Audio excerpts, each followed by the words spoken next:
Nothing to be surprised about, right?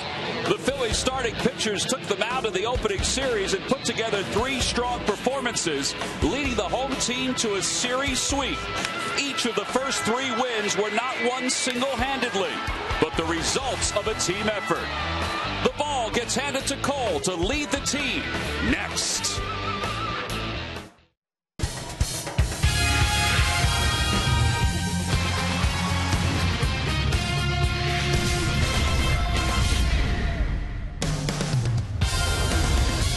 From outside the division to inside the division for series number 2 here in 2011 as the Phillies welcome in the New York Mets to start a 3-game series.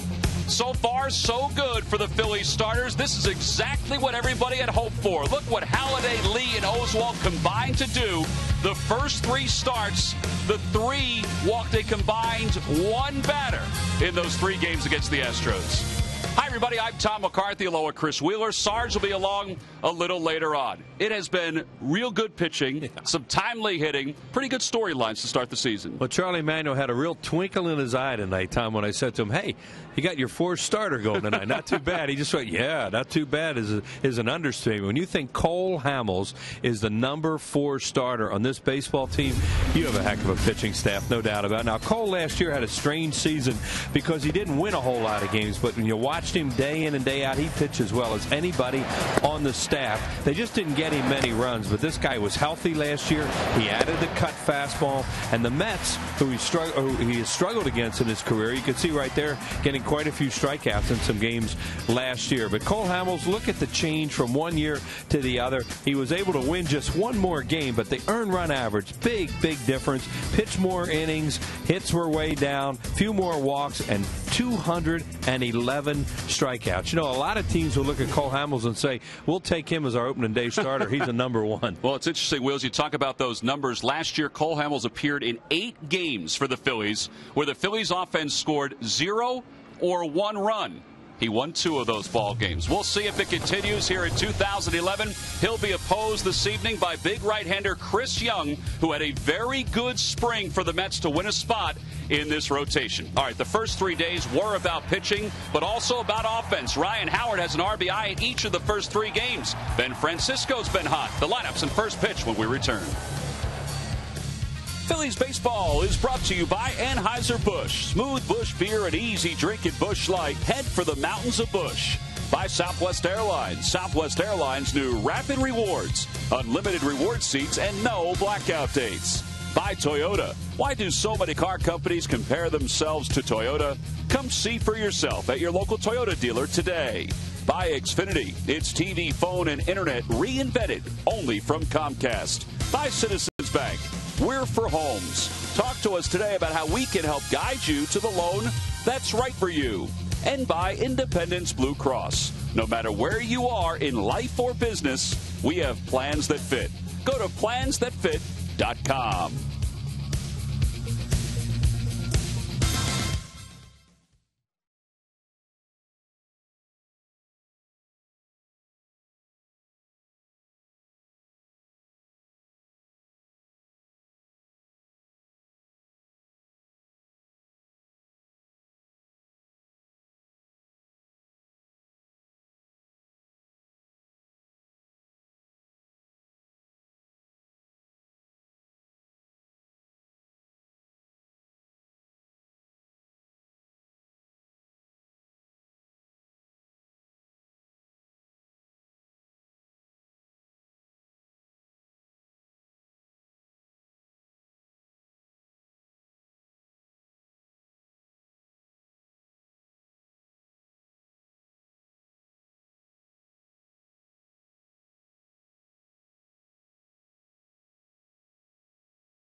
Well, Cole Hamels leads the Phillies out to the field to get set for the series against the New York Mets, pitching here at Citizens Bank Park. And Cole talked about the experience pitching in front of these fans.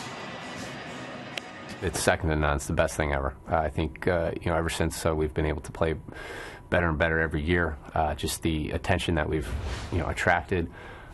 Fans coming to the game and how excited they are. That is, the ultimate. I think, that's the reason why you want to play here. Playing the game is so much fun in itself, but there has to be a different level, and the Philly fans definitely bring it to another level, and that's why it, really gets you excited to, be able to come home from a road trip, or, even when you're on a road trip, you're having the fans come and follow you. I think that's just something special, and that's why Philly fans are the best. I think everybody would echo what Cole Hamels just said about the Phillies fans. 126 consecutive sellouts, and it's always electric here at the ballpark, and even more so when the New York Mets come to town. Let's take a look at the Mets starting lineup, brought to you by Xfinity, only from Comcast. Leading it off at shortstop, Jose Reyes. Angel Pagan bats second, followed by David Wright and Carlos Beltran. Scott Hairston has good numbers against Hamels, so he's in left field. Ike Davis will hit sixth. He's at first. Brad Emis is the second baseman. He'll bat seventh. Mike Nikias is the catcher. He'll hit eighth. And batting ninth at pitching is right-hander Chris Young. And they, of course, will face Cole Hamels, who Wheels last year won 12 games and had an earned run average of 3.06. Hard luck pitcher on the staff, Tom, as far as wins and losses go, but had the best earned run average in the league in the second half of the season after the guy the Phillies roughed up the other night, Wandy Rodriguez. So, everybody around the ball club and the fans all know that Cole Hamels had a tremendous year last year, but 12-11, not even close as good as he was. Well, here we go. Jose Reyes starts it off, and Reyes takes the first pitch of the day. Low for a ball, and it's 1 ball and no strikes. Chris Guccione is the home plate umpire.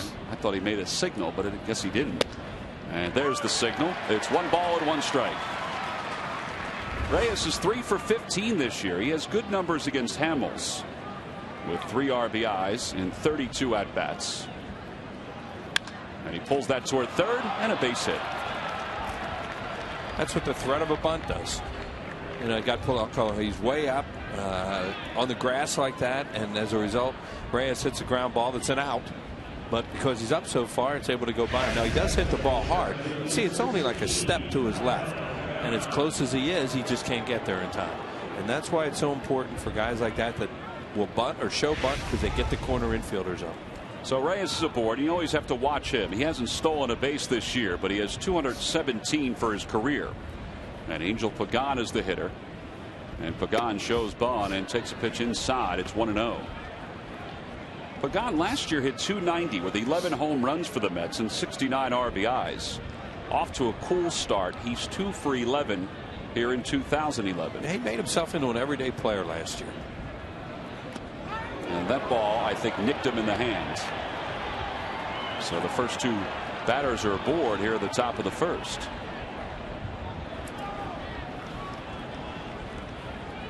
Well, you like that he's trying to pitch inside to him, but obviously you don't like it that he hits him on the elbow like that. There's Terry Collins in his first year as the manager of the Mets. He was in their farm system last season. Ken Oberkfell is next to him. He's the bench coach. So kind of a different look for the Mets. Collins managed in the big leagues in Houston and in Anaheim, but hasn't until this year managed in the major leagues since for about 10 years. He's a true dyed-in-the-wool baseball man, Terry Collins. He's had that uniform on for a long time, whether at the major league or the minor league level. Here's David Wright, and Wright takes a fastball at the knees for a strike. It's 0-1. He's very intense, and he has tried to, according to him, back off a little bit and understand that just doesn't wear well with a bunch of ball players if you're in their face all the time. And he says he's a different guy. Reyes goes. The throw is late by Ruiz. He couldn't get out of his glove. So a double steal, and the Mets have 2 in scoring position. Well, you're getting into damage control right now. Just try to stay out of a big inning. The Mets are dinking and dunking him right now with the hit with the infield in, the hit batter, then the double steal, which he just doesn't turn around and he doesn't look at Reyes and keep him close enough. And then I don't know if he got a grip on that. He was going to throw Reyes out. He had a tremendous jump. And the other part of a double steal, Pagan, who can really run, saw that Reyes was definitely going to go, and then he just followed him. Well, he's ahead of Wright, 1 ball and 2 strikes. And there's Mookie Wilson, who was a heck of a base runner in his playing career. Chip Hale is the third base coach. Boy, it's cold tonight, and the wind is blowing. You saw him just step off. It's a very uncomfortable night to play, and that's one of those things you just have to kind of put it out of your mind if it's possible. You see the weather conditions, windy, 49 degrees, and it feels a lot colder than 49 right now. Yeah, they said they can have gusts up to 25 miles per hour tonight, and it's gusting pretty good right now. 2-2 the count to right, and everybody's all bundled up out in Ashburn Alley. Yeah, it's blowing out a ton to right and right center tonight. And right stays alive. Hamels last year was truly a hard luck pitcher for the Phillies, even though he finished over 500. You see his overall record, 12-11, his ERA 3.06, 211 strikeouts. But he had 8 games last year where the Phillies scored 1 run or less, and he won 2 of them. He was 0-4 against the Mets last year with a 3.20 earned run average. Well, there were 3 games where the Phillies were shut out. Southwest Airlines scouting report on Cole. That's where his fastball has been tonight, right around 93. 3 other pitches, and very poor 1-loss record against the Mets, even though they haven't hit him that hard. 3-2 the count to right. Swing and a miss. He got him. That's a big strikeout right there. A fastball that came in the mid-90s. Well, he didn't throw that hard at all during spring training, but you know the bell rings and all of a sudden he's humped up his fastball. That was just that thing had some good movement, and you see right. I don't know what he was thinking there. It probably wasn't a changeup. I don't know. Yeah, maybe, and he was thinking he could foul his fastball off. Well, here's Beltran, 2 for 10 so far this year, and he lines the first pitch foul. And it's 0-1. Beltran has been battling knee injuries the last couple of years, and you see his numbers against the Phillies: 24 home runs and 78 runs batted in. Phillies again will play the infield back here in the top of the first, scoreless game. Right, that's what we're talking about with damage control. All you want to do is stay out of a big inning, and you know we'll see what happens. But that strikeout of David Wright is really big. All the way around, they're back from Polanco over to Howard at first. 1 ball, 1 strike to Beltran. Towering pop-up. That's not going to get the run home. Look at the wind take it over to Valdez. He's under it, 2 away. Wow. You're right. That started out as a pop-up to shortstop.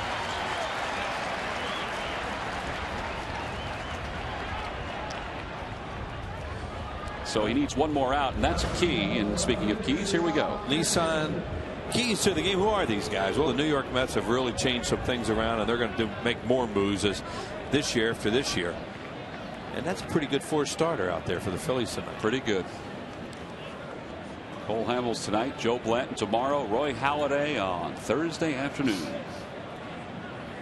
So with 2 outs, here's Scott Hairston. Very good numbers against Hamels for his career. And Hamels delivers a fastball on the outside corner. There's Roy Oswalt talking pitching, talking movement with Cliff Lee. It's almost like they're talking about that last swing by David Wright. I think you're right. And I think you had a good point, Tom. He may have been guessing changeup. You can't guess changeup with Cole Hamels and think you can foul his fastball off. There are some pitchers that you can do that.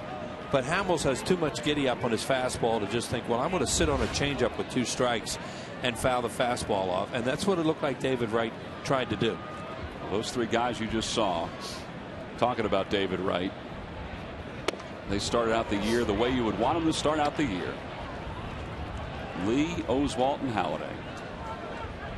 See the way there's David Wright, who, well, you know, to me, he's still the face of their franchise. But a few years ago, it looked a lot brighter. 1-1 the count to Scott Hairston. Chopper foul, and it's 1-2. The umpires for tonight's ball game: Chris Cuccione's behind the plate, and then the 3 Mikes are around the infield: Mike Winters, Mike Everett, Mike Estabrook. That is funny. We're laughing at Mike when going over the umpires. They go, "Oh, they Mike, aren't they?" Hey, Mike, yo, Mike. Hey, Mikey. There got to be a Mikey in there because you get whiplash in that umpire's room if you yell Mike.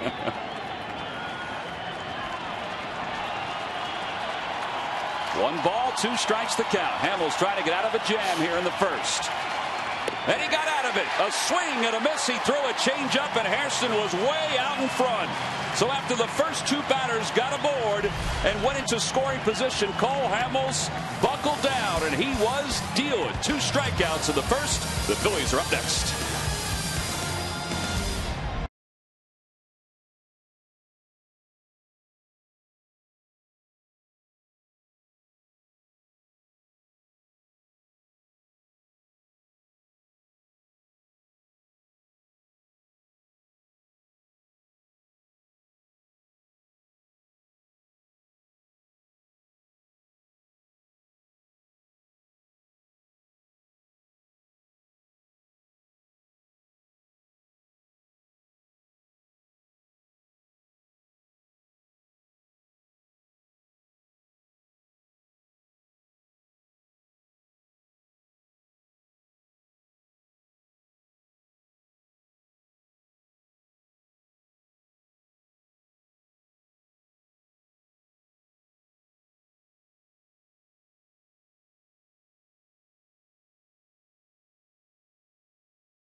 Only from Comcast. Shane Victorino leads it off in center, followed by Placido Polanco and Jimmy Rollins. Ryan Howard's over at first base. He's had a good start to the year. Raul Ibanez, the left fielder, bats 5th. Ben Francisco hits 6th.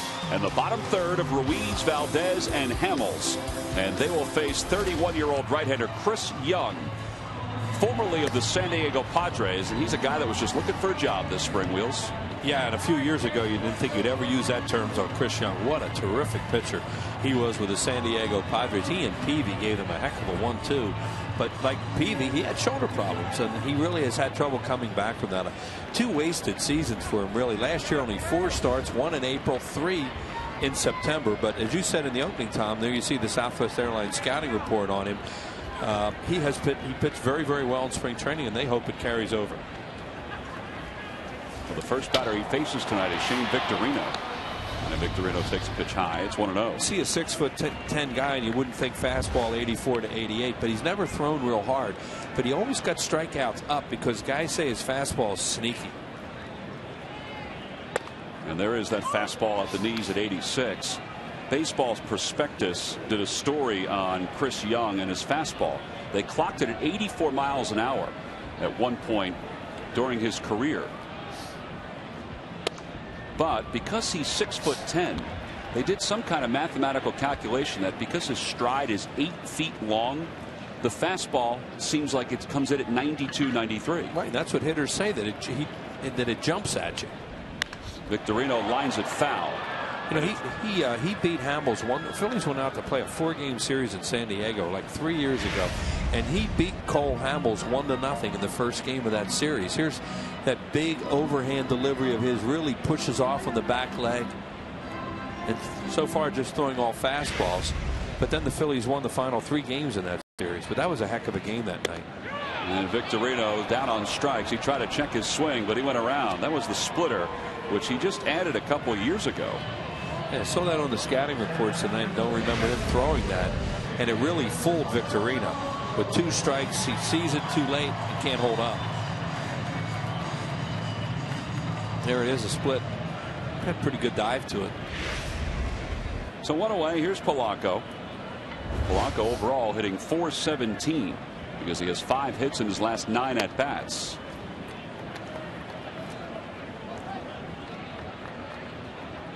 Last year Polanco hit .298, which was 4 percentage points below his career average. Softly hits a third, and there are 2 outs. What Chris Young gives hitters when he's pitching well is a very comfortable offer a lot of nights, because there's nothing nasty about the stuff that he throws. That split was, you know, that had a little nastiness to it, but there's nothing intimidating about him, even though he's that big size, because he doesn't throw that hard.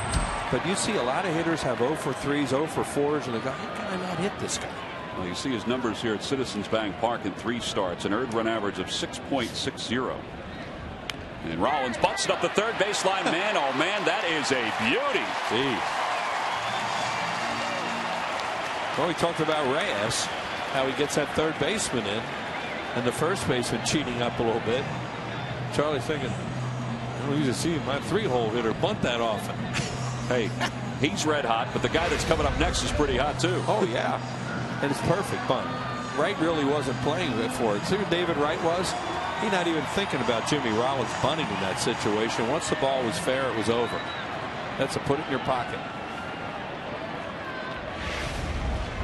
So Rollins is aboard, 2 outs here at the bottom of the first, a scoreless game, and Ryan Howard, who's off to a 5:38 clip, stands in. Rollins goes. Pitch is taken down low. The throw to second, nowhere near in time. What a jump by Rollins, and you can run on Chris Young. Right. Exactly.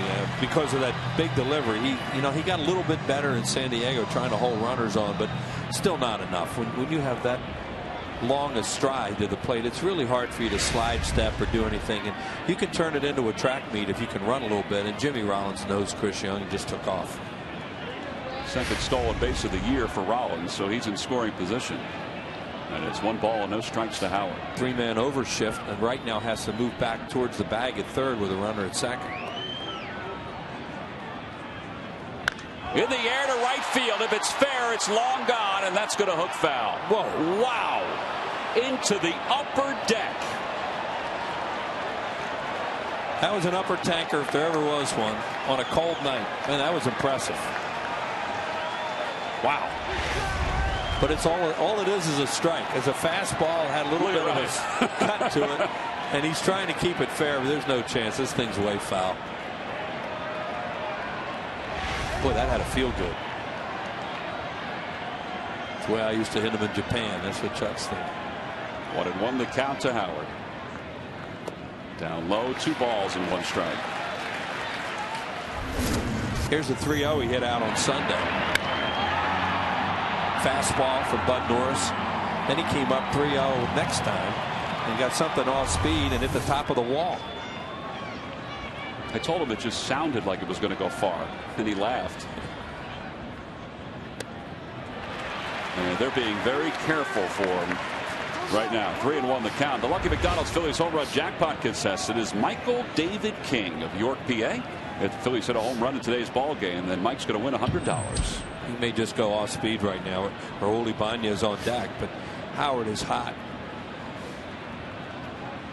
See, they're having trouble figuring out where they're going to go. Now they're ready. Here comes the 3-1 pitch to Howard.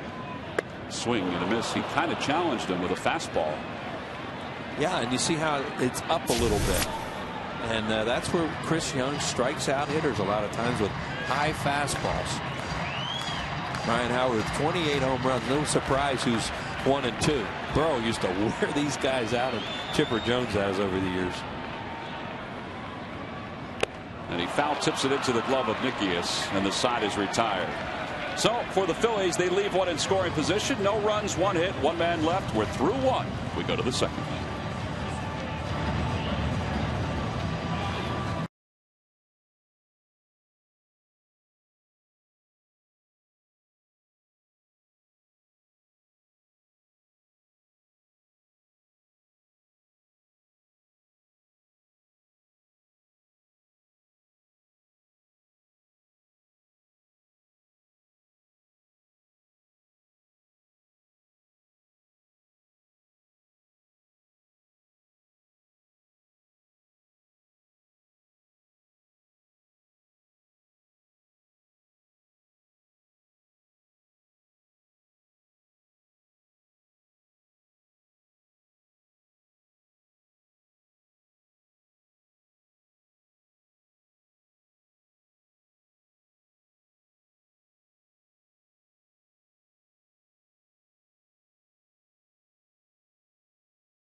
Head to StubHub, where you'll find the seats you want and the freedom to choose where you want to sit. StubHub is the official fan-to-fan ticket marketplace of the Phillies.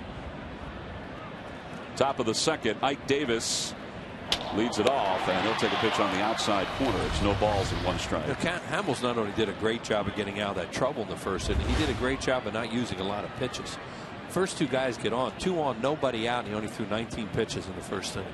Yeah, sometimes when you talk about damage control could mean getting out of the inning with 25 or 26 pitches the way it started. The wind is really taking hold of this one, and Ibanez, on what should have been a routine fly ball, had to come sprinting in to make that grab. You have the feeling the wind's going to have the effect on this game before it's over, one way or the other. Something weird could happen, because it is really, really strong tonight. One thing the left fielder and the center fielder can do in that area is cheat in a little bit. Well, with 1 out here in the top of the second. See Cole Hamels wearing that patch along with the rest of the Phillies in honor of the late Jim and Whip Buck, Phillies owners who passed away over the last year or so. I was talking to Frank Koppenbarger about that, and you see the curl on that B. Well, that's the same curl that's on the Phillies P that's on the cap. Thought that was kind of interesting. The Phillies have kind of their own font, particularly when it comes to the names on the back of their uniforms and the numbers, and also the P on the hat. As Brad Emis takes a strike, and it's 2-1. Well, they were talking about how they could honor Jim and Whip, and they decided to go with a B that was similar to that P that's on the helmet. It's pretty neat. Well, yeah, some of the, you mentioned Frank was involved in that, and some of the other people who were involved in designing those tremendous rings. Yeah, World Series rings, championship rings, and they came up with a very thoughtful design of that P, of that B. 3-1 is lined to left, and Ibanez is there to make the catch. That's what I mean. You can cheat in a little bit tonight if you're out in left field, or if you're playing somebody in left center, because it's going to be hard to hit a ball over a guy's head out there unless it's just a screaming liner. The flags have basically been at that pace the entire afternoon and into the evening. Neither team took batting practice today because the tarp was on the field for so long. Here's Mike Nickius. He's the backup catcher for the Mets. Ronnie Paulino was scheduled to be one of the catchers for the Mets, and he'll eventually be part of the squad, but he had some visa issues, was late to get to spring training, then was injured. And there's a 2-hopper right to Rollins, and this is going to be an easy inning for Cole Hamels. So after throwing 19 pitches in the first inning, Hamels throws 9 here in the second. 1.5 in the books here at Philadelphia.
Catch Charlie Sheen and John Cryer for a full hour of laughs. It's 2.5 Men, and it's still Philly's favorite comedy. Weeknights at 6:30 and 7 right here on PHL 17. Last of the second. Mets nothing, Phillies nothing. It'll be 5, 6, and 7 for the Phillies. Raul Ibanez, Ben Francisco, and Carlos Ruiz. Chris Young, who this spring had an ERA of 1.78.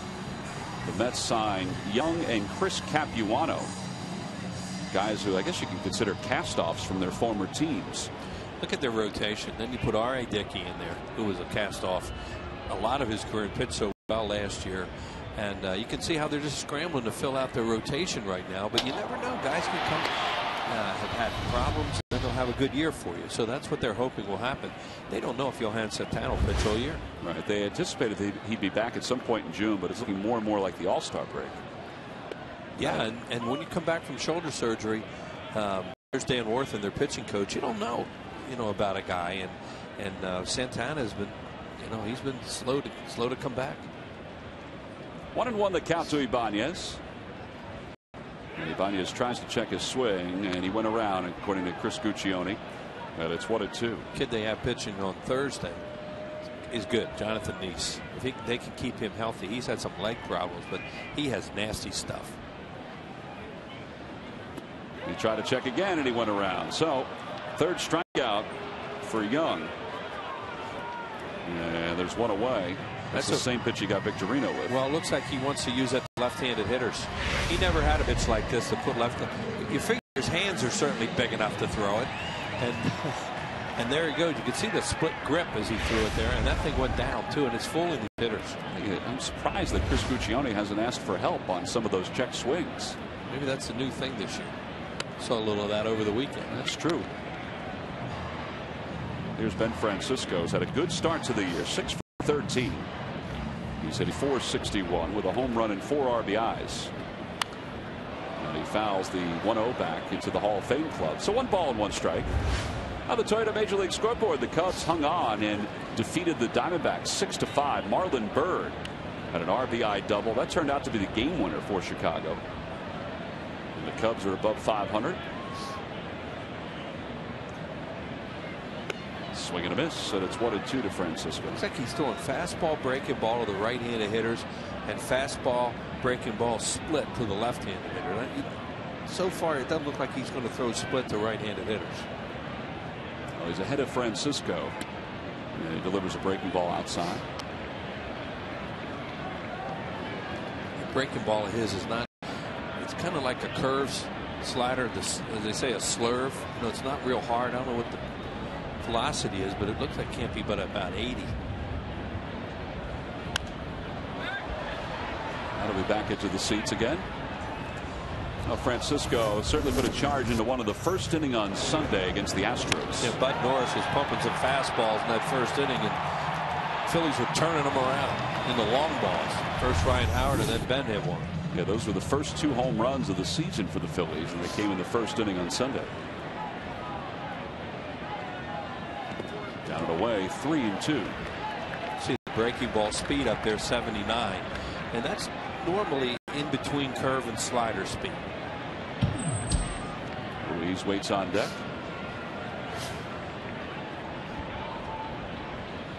And he's out in front, and he's down on strike. So that's the 4th strikeout for Young. And there are 2 outs. Hey, the Mets will be back for a second visit to Philadelphia beginning Friday, April 29th at 7:05. Then Saturday the 30th is a 1:10 start. And a reminder that Sunday the 1st is now an 8 p.m. start here at the ballpark. It's a national telecast. Now, there's limited ticket availability for all 3 of those games, but there are seats available. So go to Phillies.com if you want to check out the Mets and the Phillies later on this month here at Citizens Bank Park. Struck out Francisco in a 3-2 breaking ball. Here's Ruiz with 2 outs here in the bottom of the 2nd.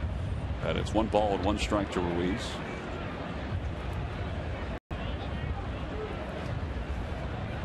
Carlos is hitless in limited at bats against Young for his career.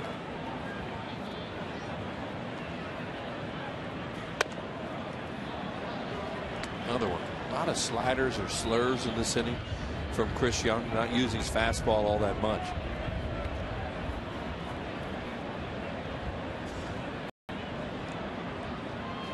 Well, there's a fastball, and he brought it up in the zone. And it's 2-2. And it must look just so enticing to hitters the way they chase him.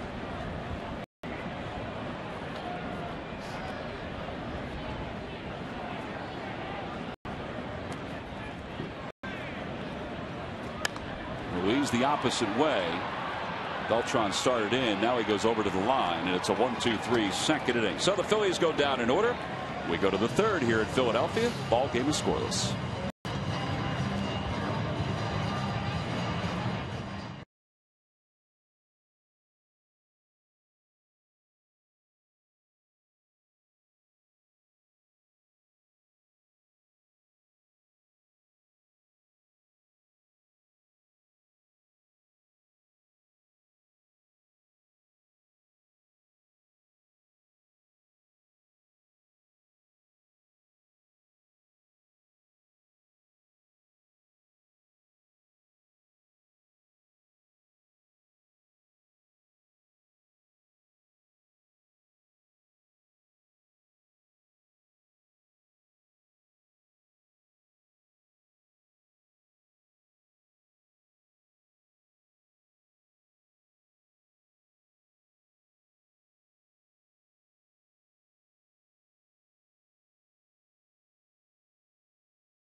Trivia question. Log on to Phillies.com. Go to the fans section for all the information, and please submit your answer on the subject line. Wales, the question is, Cole Hamels struck out the Reds' Felipe Lopez, and what future Hall of Famer in the first inning of his Major League debut in May of 2006?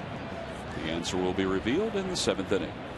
Hamels has had some very good strikeout games against the Cincinnati Reds. He was asked about that in the Chamber of Commerce Q&A we had that day. Last week before the on-deck series? About why do you pitch so well in Cincinnati? He really didn't have he just knows he does. He said, well, I made my debut there. Chris Young will have a base hit to start the third as he pulled that one through the hole. Second hit of the day for the Mets. Never want to let the pitcher get on the leadoff inning. Well, Cole Hamels did retire the Mets in order in the second. Every time the Phillies retire the opposing team 1-2-3, Comcast will make a contribution to Phillies charities. Phillies baseball is brought to you by the Xfinity HD Triple Play, your complete lineup for digital TV, lightning fast internet, and home phone. He can play off Young at first base. They certainly don't have to hold him on.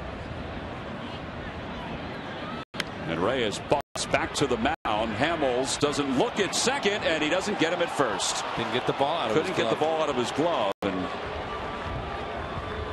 that's gonna, well, we'll see how they score that one, because Reyes can fly, and he was getting up that line pretty quick. Yeah, he thought I better just get an out, and he thought his best chance was to get Reyes because he had time to get him. It's not a great bunt, but it certainly gets a job done. Right there, he has him. He's not even thinking about second there, but then he can't get a grip on the ball. Right there, that little hesitation, and that guy can fly. So it's a bunt single for Reyes, third hit of the night for the Mets. And they have two on here in the third for Pagan, and he shows bunt and takes the pitch outside. Now, when you see that with a pitcher at second base, they really want to think about Hamels coming over and taking that territory over there and letting Polanco retreat to third. Yeah, because Chris Young doesn't run well. He's got size 16 feet, and he just doesn't move. Well, he can take some long strides. Outside, 2-0. Second time now in this game he's had a first and second nobody out situation, and give up a hit to a pitcher to lead off the inning, it almost always leads to trouble.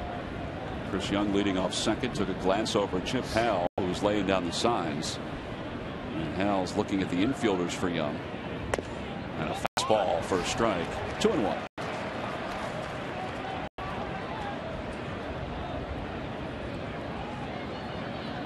Pagan was hit near the elbow his first time up.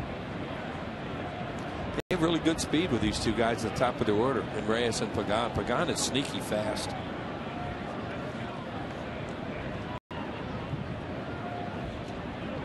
Oh boy, that was awfully close. It's 3-1.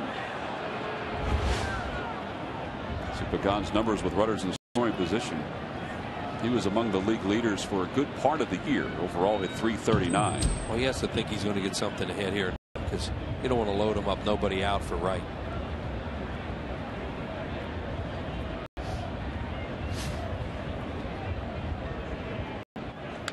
He did get a good pitch to hit, but there was some extra giddy up on the fastball from Hamels.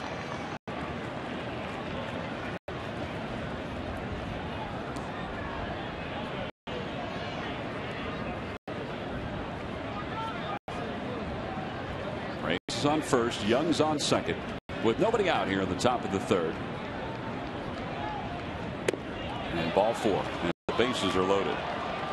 Well, he threw him a changeup. You know, which you know, he's hoping that Pagan will think fastball all the way and get antsy. Maybe even roll it over into a double play, but that one was way out of the strike zone. That's how the Phillies will set up now with the bases loaded and nobody out. Wright, who struck out his first time up. We talked about damage control in the first inning and he got out of it. This is really damage control now at the heart of the order with the bases loaded, nobody out. Stay out of a big inning. On the outside corner, and it's 0-1.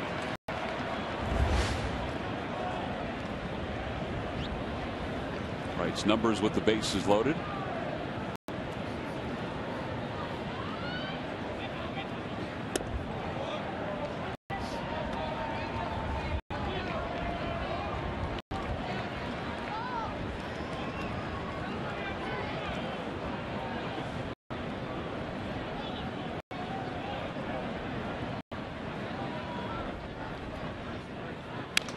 Line drive toward left field. That's going to drop in for a base hit. Young's going to score. Reyes is right on his heels. Going to third is gone. And Ibanez's throw goes to second. It's a 2-run single. And the Mets are on top 2-0. That was great base running by the Mets. Of course, they have a guy at second. Reyes, he's a blur coming around the bases anyway. But there's never a doubt that Chip Hale was going to wave him. And tremendous job by Pagan to go first to third. It's a broken bat, so it's not hit very hard. Ball. It looked like a curveball. See, it doesn't go all that far. Ibanez has a long run. You see where Reyes is already. He's right at third base. Long run, and Pagan picked up that how deep Ibanez still was, and he was able to first third on that play. So there's Pagan, and the Phillies will play the infield again at double play depth, down 2-0. Still looking for an out here on the top of the third, and Carlos Beltran is at the plate. And a fastball upstairs. 1-0.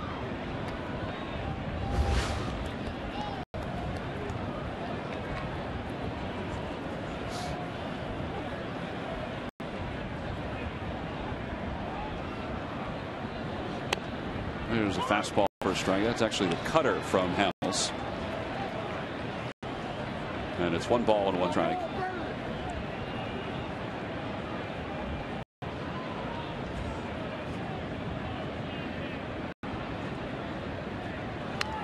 There was a time that if Beltran was up lefty or righty and hit a ball on the ground, it wouldn't be a surefire double play because he could run. Now with all the injury problems he's had to his knees, a ground ball to any of the infielders could be an easy double play, especially hitting right hand.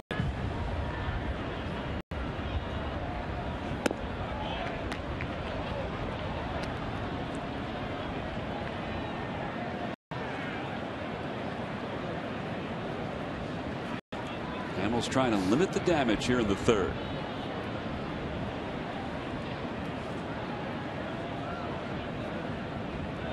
Swing and a miss. He got him. That looked like a cutter. I think it was. That was in a good spot too. Yeah, that thing really came running in on Beltran there. That pitch has become very effective for him. See Carlos set up inside, that just a little bit of movement at the end, a cut fastball, and he's swinging at that in the middle of the plate, and it didn't wind up there. So 1 away, and now the double play will get Hamels out of the inning. And it's Scott Hairston who struck out his first time up. 2-0 Mets here in the top of the third. They just scored the 2 runs. There goes Wright. Pitch is taken low. Ruiz's throw to second, not in time, so the double play is out of order. And that's using the speed that they have in their order right now to take advantage of the fact that Hamels can be very deliberate to the plate. And Carlos Ruiz had no shot at him. First thing he had to do was look at Pagan and make sure he looked him back and then throw. And that move by David Wright takes away a double play, potential double play.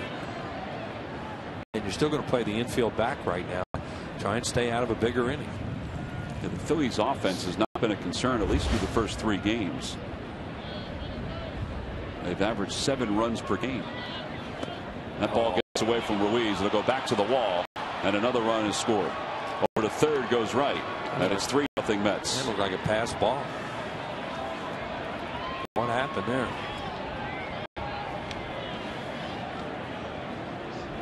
I don't think it skipped in the dirt at all. It sounded like it just hit his glove and went back. He just didn't catch it. That's a pass ball. Which is surprising with Ruiz behind the plate.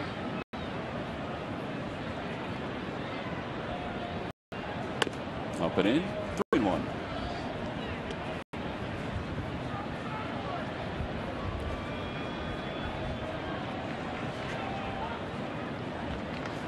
Wright's over at third. 3 runs have scored.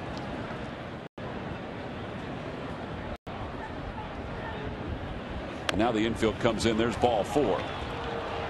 And the Mets have runners on first and third with 1 out. Here comes Rich Doobie out to the mound. Second walk of the inning for Hamels.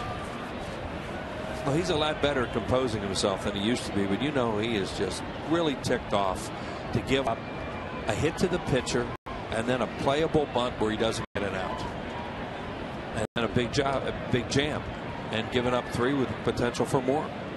We talked about the hit by Wright, which drove in the first 2 runs. It wasn't a bad pitch. It was a little looper into left. It was a curveball that rolled right into the hands of Wright. It died. It's so wet out there, and after all the rain today, the outfield's very, very soft, and they did a tremendous job of running the bases there.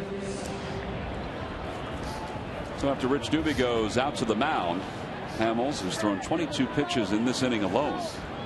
Will face Ike Davis with the Mets up 3-0. Davis flied out to left his first time up.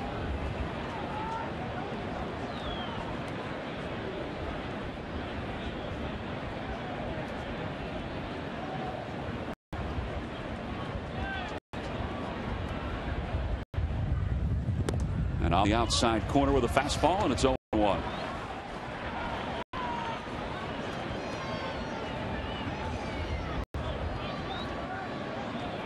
Hamels will take it out any way he can in this spot. He's had a couple of big strikeouts so far in this game. And it's even 1-1. I wanted to know where that one was.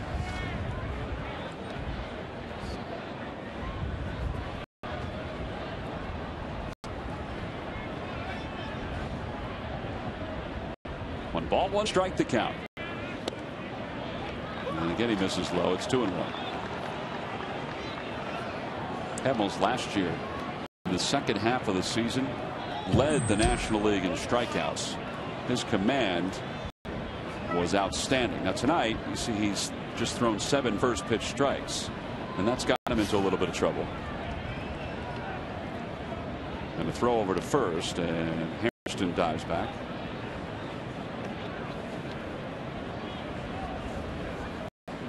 Yeah, that guy over there coaching first, you mentioned him earlier, Mookie Wilson. He can really run the bases.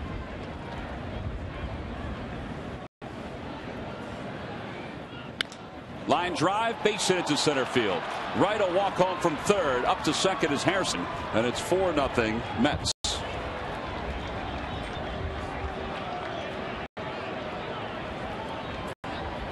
So an RBI for Ike Davis. And they're going to start stirring around a little bit in the bullpen.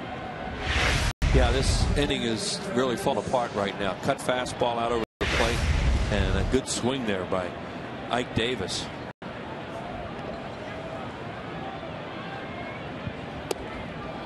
So here's Brad Emis, who lined out to left his first time up. This is what you hope wouldn't happen. Those first 2 guys got on, and the heart of the order comes up. But unfortunately, it has. Yeah, this is the 8th man to bat in the inning for the Mets, and it's 1 ball and 1 strike. Brad Amos is a Rule 5 for the Toronto Blue Jays. Kyle Kendrick, who's out there for this reason, that if a starter gets in trouble early, that they have him as a long man. Swing and a miss. He was tardy on that one. It's 1-2. J.P. Ricciardi, who's an assistant general manager now to Sandy Alderson, the Mets GM, drafted Brad Amos when he was the GM of the Toronto Blue Jays. So he recommended taking him in the Rule 5 draft. Yeah, and he's starting for them. One of the reasons why they decided that they were going to move Castillo. Wind's blowing so hard out there. Ryan Howard's hat just blew off at first. He's chasing it down in the infield.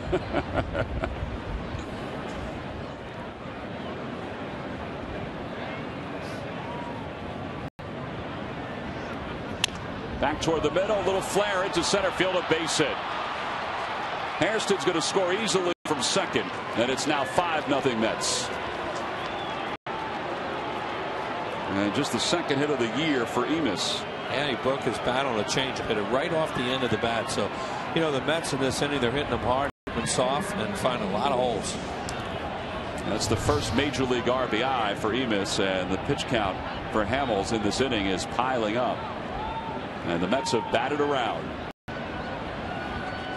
Well, he's just trying to get out of this now without to go to the bullpen. And you have the 8 and the pitcher. And Nikias takes a high fastball. It's 1-0. And once again does not start a hitter with a strike. So his control has not been good tonight, and it's gotten him into some problems, especially in this inning.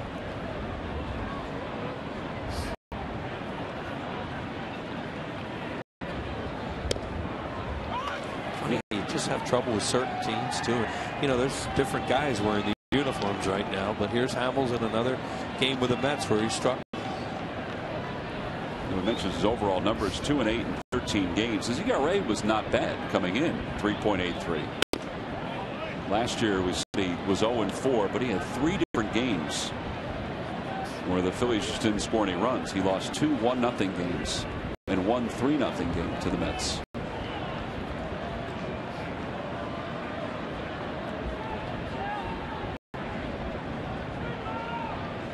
Up high, 3-1.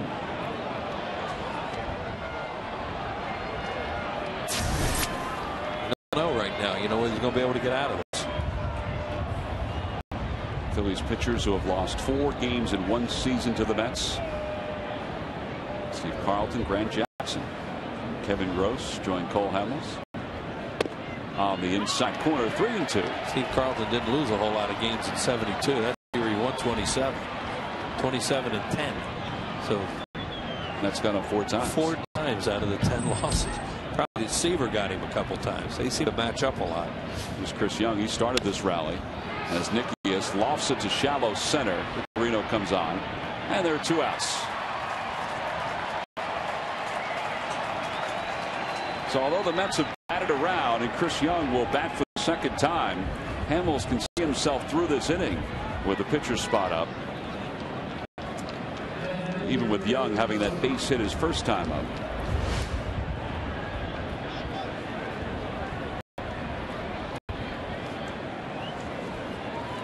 He got a big strike zone, this guy.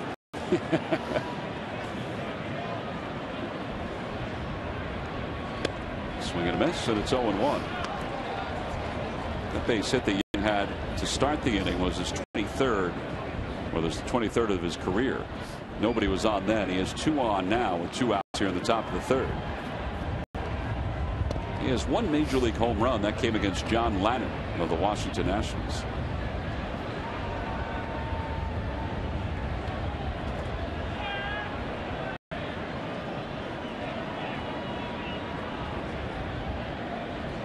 Broke his bat. Another base hit. And another run's going to score. Ike Davis will score from second. It's an RBI single for Young, his 2nd hit of the inning, and it's 6-0 Mets. And here comes Charlie Manuel. That's going to be it for Cole Hamels.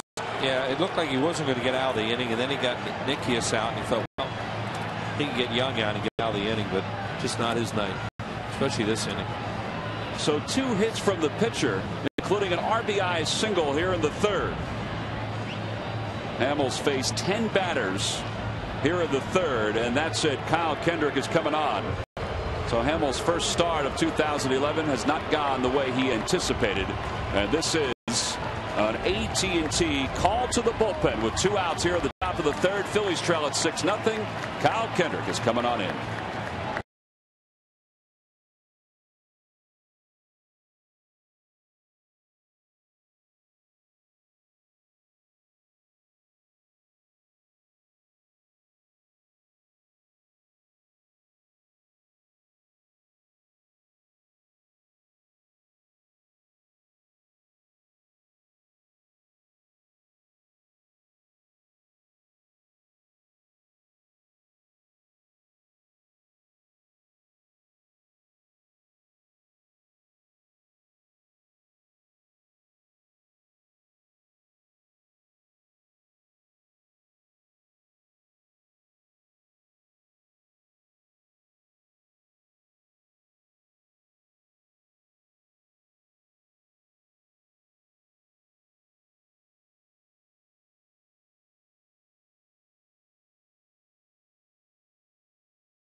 For the Phillies, as Jose Reyes is up for the second time this inning.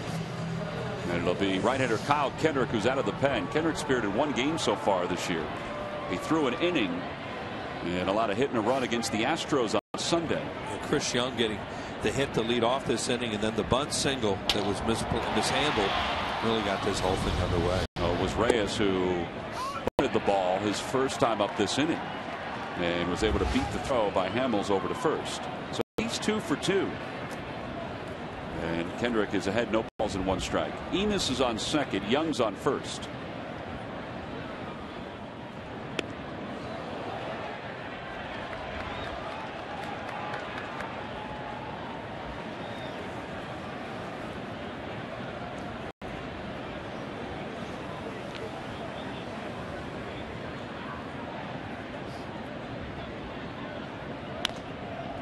Fly ball to shallow left center field. Rollins is back. He's under it, and the inning is finally over with here in the third. But the Mets in the inning score 6 runs on 6 hits. They leave 2. 11 men came to the plate in this inning, including Chris Young twice, and both times he picked up a hit. He had the first and last hit of the inning for the Mets.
Southwest Airlines. Southwest Airlines new Rapid Rewards, unlimited reward seats, and no blackout dates. By Chevrolet. See your local Chevy dealer. Visit ChevyDealer.com. And by Anheuser-Busch. Smooth Busch beer and easy drinking Busch Light. Bottom of the third, Mets are up 6-0. So the Phillies have some work to do against right-hander Chris Young. There's R.A. Dickey, who handled the Phillies, last year. That knuckleball put the Phillies in a funk a couple different times. Phillies finally got to him here at Citizens Bank Park, but it took a while. He looked like he was going to pitch a no-hitter against him that one night. Yep. Didn't Hamels get the only hit off him? He did. See his numbers last year against the Phillies, a 2.25 ERA.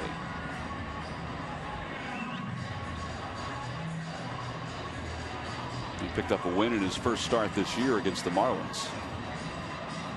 So we go to the bottom of the third. Wilson Valdez will lead it off. And their fifth starter, the guy we never talked about, is the guy who pitches tomorrow night, and Mike Pelfrey, who is a very good pitcher, can be on a given night. He a hard sinker. So that's a rotation they're putting together, and certainly Chris Young is doing a heck of a job here tonight on the mound and with a bat. Valdez off to a 4-for-11 start. And he's out in front, and he's down in the count, no balls and 2 strikes. They're really jumping at his breaking ball tonight. Throwing a high fastball and that little slurve to the right-handed hitters and the split to the left-handed hitters. It's like they can't pick it up. And on the outside corner, that's the 5th strikeout for Young. One away here in the third. He has really good command of that breaking ball tonight, too. Now Valdez figures that was not a strike, and he has something to say to Chris Cuccione. Here's a pitch he's been throwing very effectively. A good looking pitch with 2 strikes. And here's Kendrick, his first at bat of the year. And he's behind, no balls and 1 strike. Kendrick, a lifetime 122 hitter with no homers and 4 RBIs. He's a good athlete, so he can swing the bat.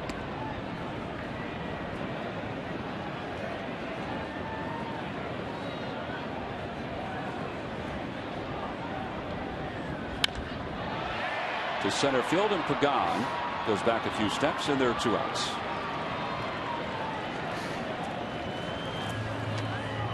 Follow the Phillies with MLB.com @BAT11 app for your iPhone, iPad, Android, or BlackBerry. Get live audio, pitch-by-pitch tracking, video highlights, and more. Text @BAT to 31826 or visit Phillies.com for details. 2 outs. Back to the top of the order. And here's Victorino. He struck out his first time up.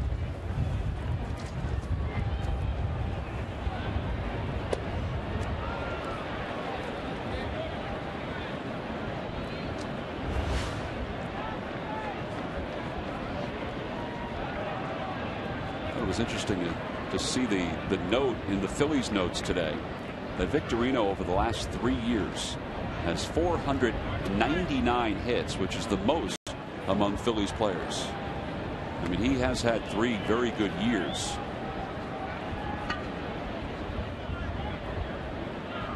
She's just trying to shield herself from the wind. Yeah, it's really blowing hard here tonight.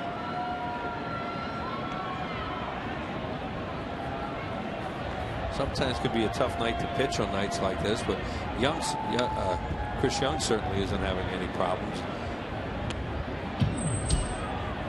Well, he's faced 9 batters. This is his 10th, and he has 5 strikeouts. The ball can feel very, very slippery on these kind of nights, and sometimes finesse pitches are hard to throw. But the Mets just put an inning together. Roller to the right side. Emis stays down on it, and it's another 1-2-3 inning for Young. So back-to-back 1-2-3 innings for Chris Young. He has a 6-run lead. We go to the 4th here at Philadelphia.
faster or for less than WB Mason.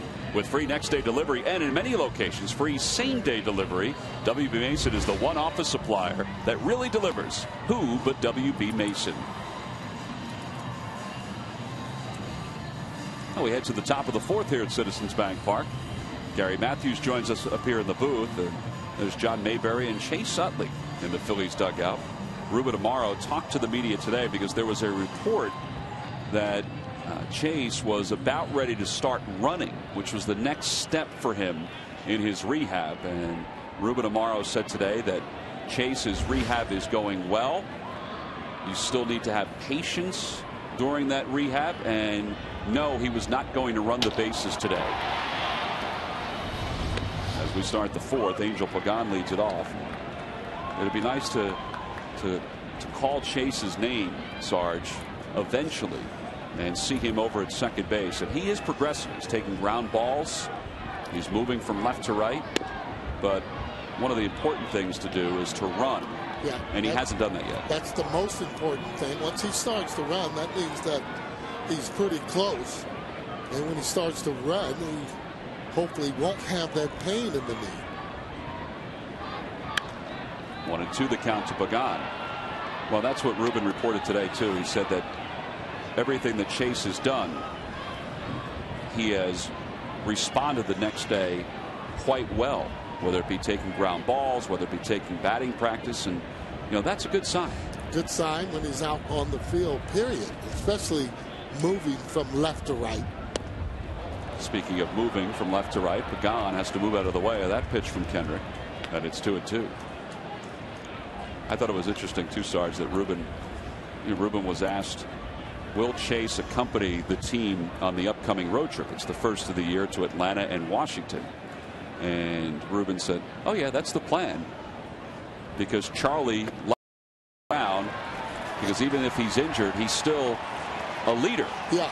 Well, and not only that, though, he's still doing his rehab and being around, the players. And, he's a veteran guy. That's not doing him much good. He wants to get in there and play, and I'm sure that it's eating at him not to be able to go faster. But Ruben's right. You got to take that injury and take it slow, and hopefully when he comes back, he'll be there for the long run. Absolutely. That's the key, the long run. So one out here in the fourth, and here's David Wright. Wright had a 2-run single his last time up. And he fouls that one off the mask of Ruiz and the body of Chris Guccione. Yeah, actually hit a breaking ball. Hit that ball right in left field. There's a fastball that takes the mask right off of Ruiz. 2 masks, actually. Takes one off and hits the other one. Those do not feel good.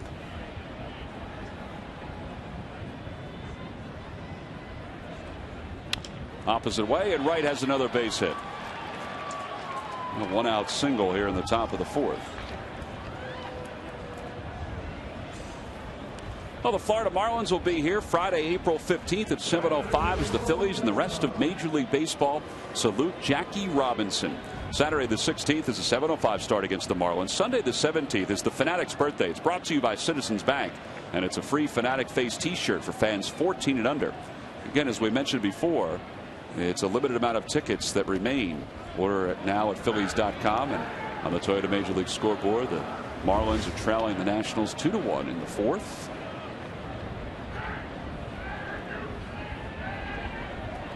Jason Marquis is pitching for the Nationals. Anibal Sanchez on the mound for the Marlins. And it's 2-0 to Beltran. Pitchers continue to blow on the mound, blow on their fingers, just trying to really get some feeling in his hands.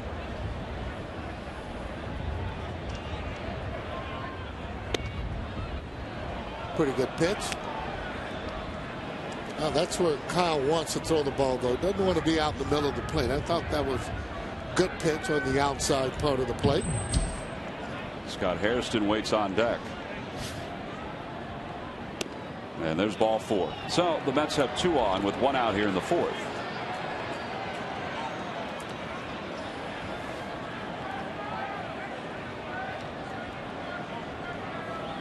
I would have to imagine, Sarge, you played a lot of games in San Francisco where the wind was blowing and it was probably cold. That ball is as slick as can be right now for the pitcher. Well, the ball gets slick. That's why they had rubbing them up and having that pine tar and so on the ball, and just making it where you can have a grip and be able to throw the ball the way that you want.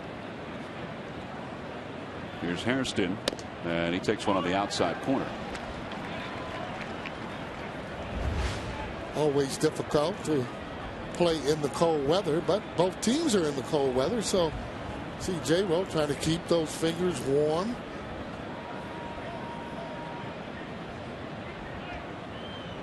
Have to ask Jimmy about those glasses he's wearing out there for this night game. They're not sunglasses, but it's like they got a little tint to them. Not dark sunglasses. Right, not dark. You can almost see his eyes, though. Over toward third. That's a foul ball.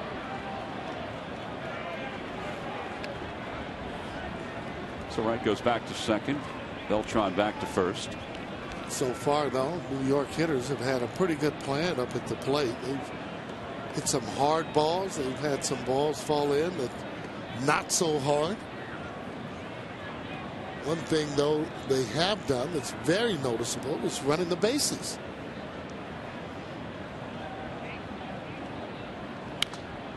Fly ball to shallow right. Valdez, the second baseman, is out. Here comes Francisco, and he makes the catch. There are 2 outs. So Beltran and Wright go back to their respective bases.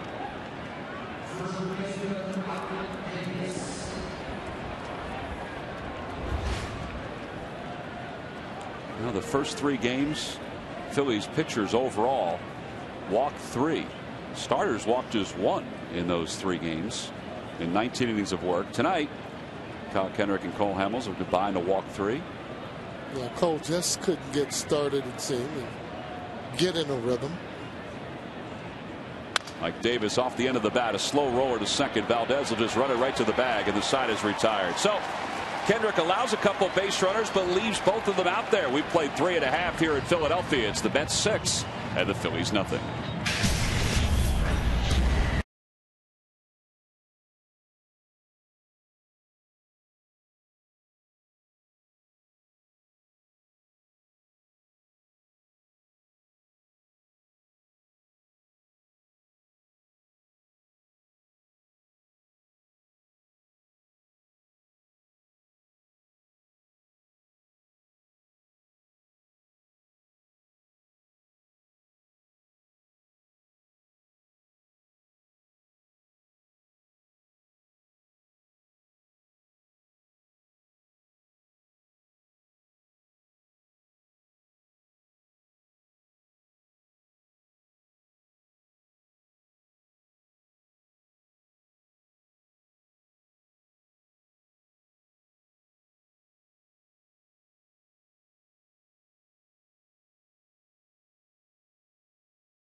By the Pennsylvania Lottery. Benefits older Pennsylvanians every day. And by Citizens Bank. We're for homes. Talk to us today about how we can help guide you to the loan that's right for you.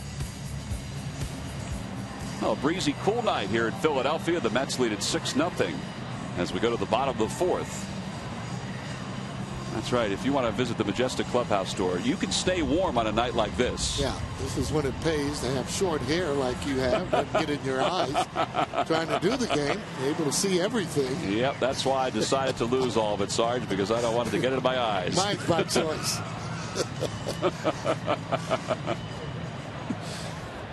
No, we go to the bottom of the 4th, and Placido Polanco will lead it off.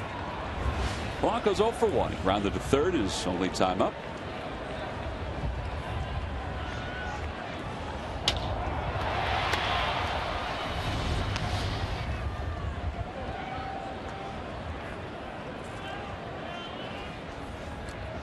That young man was happy that they had some T-shirts to give out before the ball game tonight, but next time he's going to probably bring a heavier jacket, don't you think?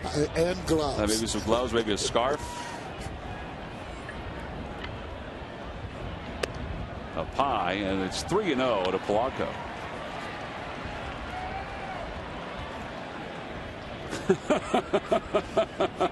What's he thinking?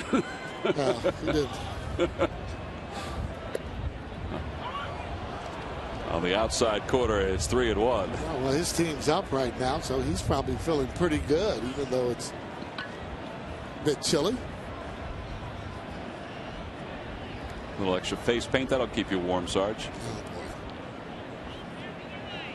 Ball four. The Phillies have a base runner to start the fourth. Phillies have had just one batter get into scoring position tonight. And the first 3 games, they had a lot of success with runners in scoring position. They were 15 for 36. And as we said, they averaged 7 runs per game in the first 3 games. So let's see if they can get the offensive spark here against Young. Yeah, Young's been hiding the ball. One of the reasons why it's so difficult to hit him. He doesn't throw that hard, but has movement on him, come up with a split. Rollins toward the gap in right center field. Beltran's on the run, and the wind pulls it right on back to him. And he makes the catch. Still making solid contact.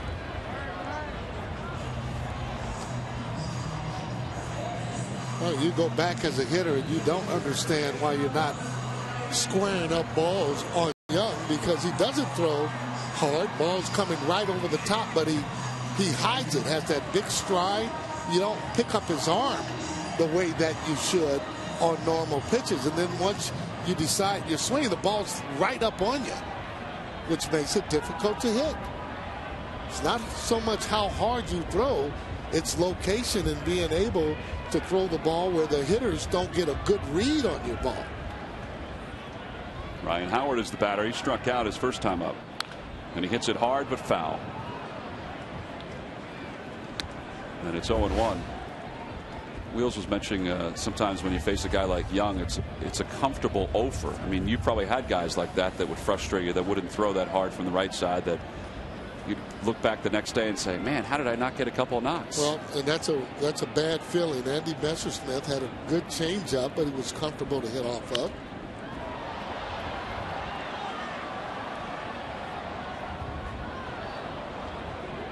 To the count to Howard. You know, pitchers get into rhythms. They can get into trouble and get into rhythms and be able to get you out. Some pretty good company right there. Kerry Wood, who pitched well the other day for the Cubs in relief. Opposition hitting just .216 against him. I'm surprised about Rich Harden.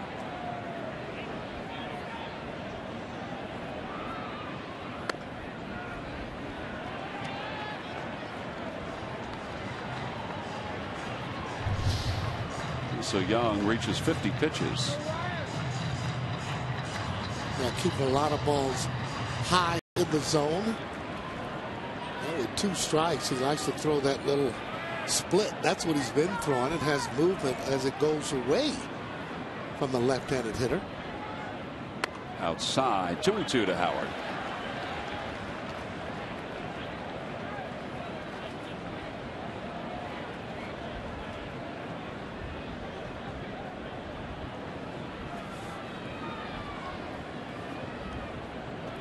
Ryan with an RBI in 3 straight games. Overall, he has 6 RBIs on the year. It's not an oddity. Last year he started the season with an RBI in the first 5 games, and at that point had 10 overall. Well, he's a guy, I mean, he's going to always drive in runs, and power guy, hits home runs, hits balls in the gaps. But more importantly, you have some fast runners on in front of you. You can definitely get those kind of RBIs. He lays off an outside pitch, and it's 3-2.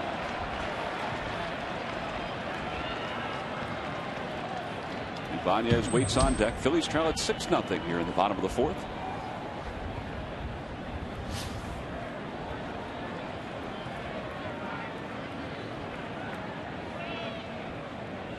and Howard's rung up for the second time. Well, that time he came in with a splitter. First time he threw a high fastball. And that's the 6th strikeout for Young. Yeah, this is what you call almost getting yourself out. See where this pitch is, but that's a good pitch. That's just the pitcher's pitch as the ball goes down. I mean, there's nothing you can do about that. The pitcher makes a 3-2 pitch like that. Well, with 2 outs, it's left up to Ibanez. He struck out his first time up. And Raul takes a fastball for a strike. That's the pitch that you want to hit, that straight one. But again, when he's been throwing them low, it seems to dip away from the zone a little bit. Good pitch that he threw to Ryan Howard.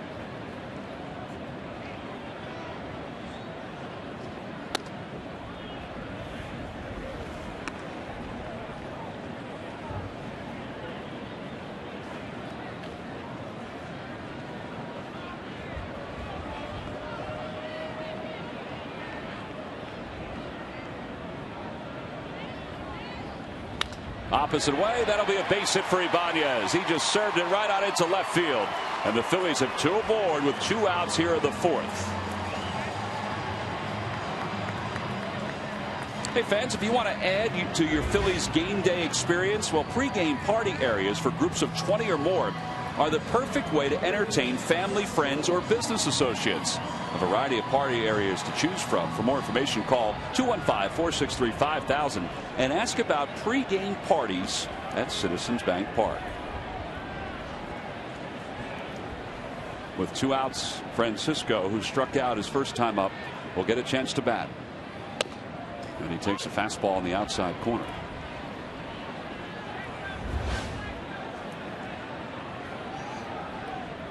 Francisco hit .361 in the spring, and he's picked right on up where he left off here in the regular season.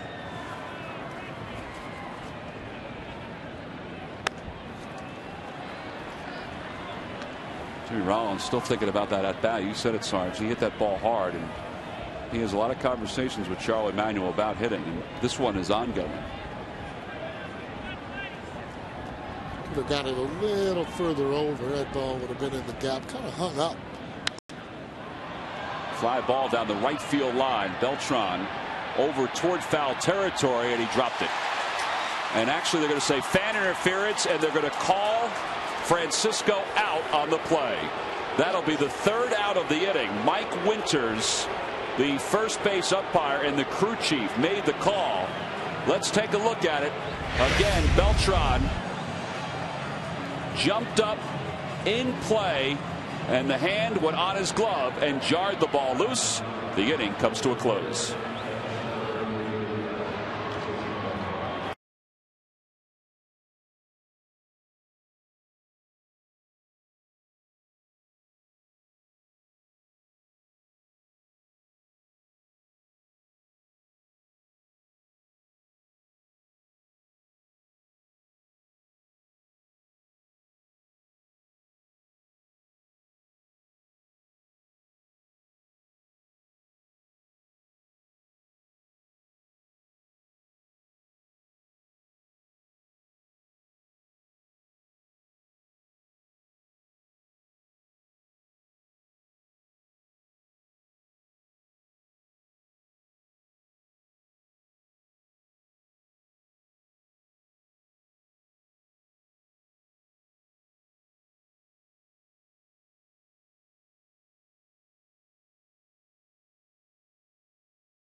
Top of the 5th inning, and the first batter up for the Mets is Brad Emis. That's the gentleman who interfered with Carlos Beltran.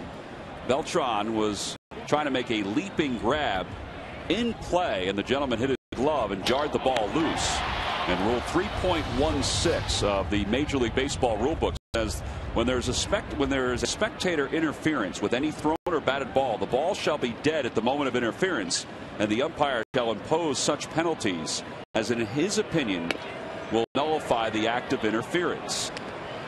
If the spectator interference clearly prevents a fielder from catching a fly ball, the umpire shall declare batter out, and that's exactly what Mike Winters did. Well, and it was the correct call because he did interfere. 1-2 is hit down the right field line, foul. Now, if the ball was in the stands, correct, then it's the fans' ball. Right. This ball was in the field of play, according to Mike Winters, and he was right looking at the replay. No doubt. So that's why the spectator, the gentleman with the Phillies jacket, is not allowed to reach over and try to grab the ball. On the hands, a fly ball to right center field. And Victorino's over to his left. And there's one out. So Kendrick, on a relief of Hamels, gets the first out here in the fifth. Now, this is more instinct than anything else for the fan to go. You can see other hands that are there. See where his arm is. And there's a good chance, though, he may have caught that ball, providing that ball, his glove wasn't hit. But clearly you can see that he's over in the playing part of the field. And there's the umpire right there at the bottom of your screen. So he was running down the line. He had a very good view of what was going on. Here's Mike Nickius, who's 0 for 2. He's grounded out. He's also popped out to center.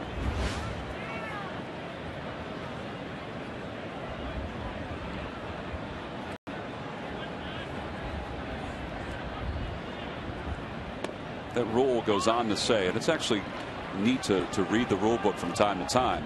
It says no interference shall be allowed when a fielder reaches over a fence, railing, or rope or into a stand to catch a ball. He does so at his own risk. Here's the 1-1 pitch. Belt high for a strike, 1-2.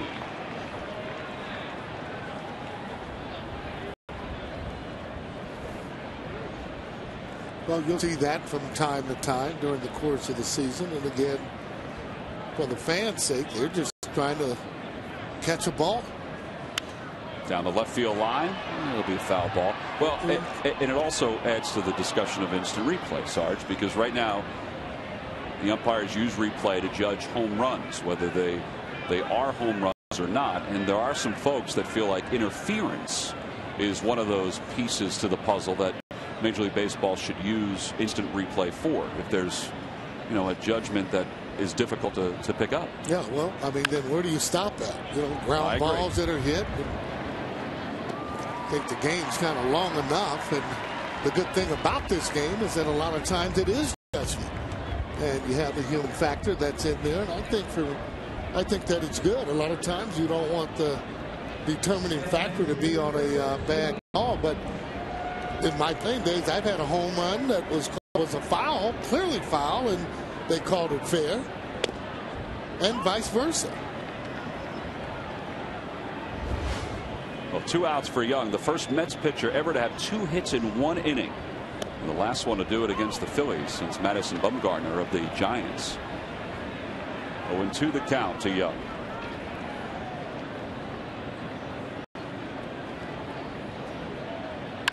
Back toward the middle. Valdez backhands, throws off balance, wide of the bag, and Young has his 3rd hit of the night. Wow. By the way, let me correct myself. It's the last Major League pitcher overall that had 2 hits in an inning was Madison Bumgarner. Jonathan Neese taking a look up at the video board, see if you can see a replay. Hit that ball up the middle. You have a chance to get a hit. We've talked about that before. Good throw. You might have got him, but Ryan Howard does the right thing, coming off of the bag and catching the ball. Well, now with 2 outs, Reyes is up, and he's ahead 1 ball and no strikes.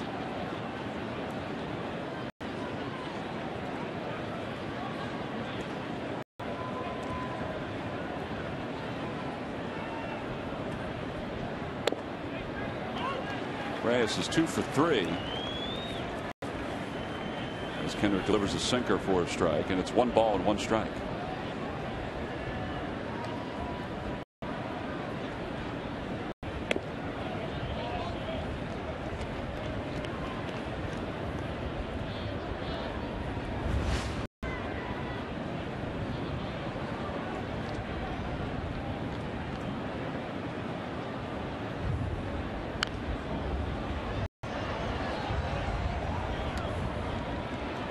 This is one of the main reasons why Kyle Kendrick during spring training pitched as a starter a handful of times, because they wanted to make sure that he was stretched out. As a long man, they wanted to be able to use him for an extended period of time. If they ran into a problem just like this, and he came on in the 3rd for Cole Hamels, who allowed 6 runs on 7 hits. You don't seem to want a lot of sliders and changeup, mostly sinkers in and out, up and down. Might be an indication that he's not having a good grip on the ball, but he's most effective when he's getting ground balls anyway. 2-2 the count to Reyes. And he stays alive.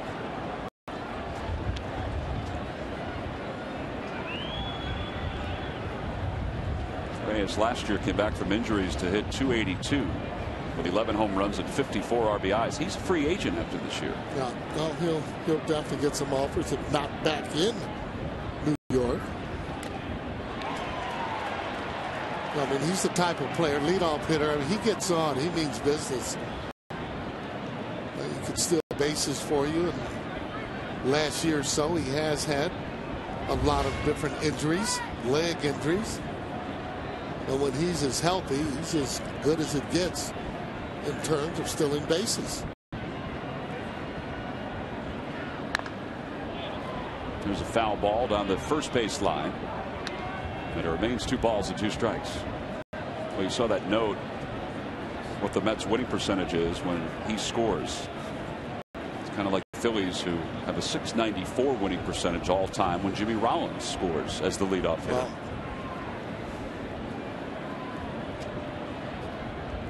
2-2 the count to Reyes. And another foul ball. May have broken his bat on that one. Nope.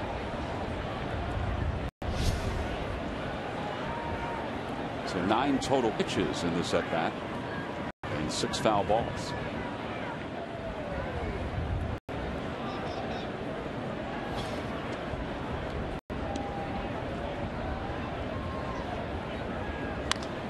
Over to second base. Valdez will wait on it and flip the short to second, and the side is retired. No runs, 1 hit, 1 man left for the Mets.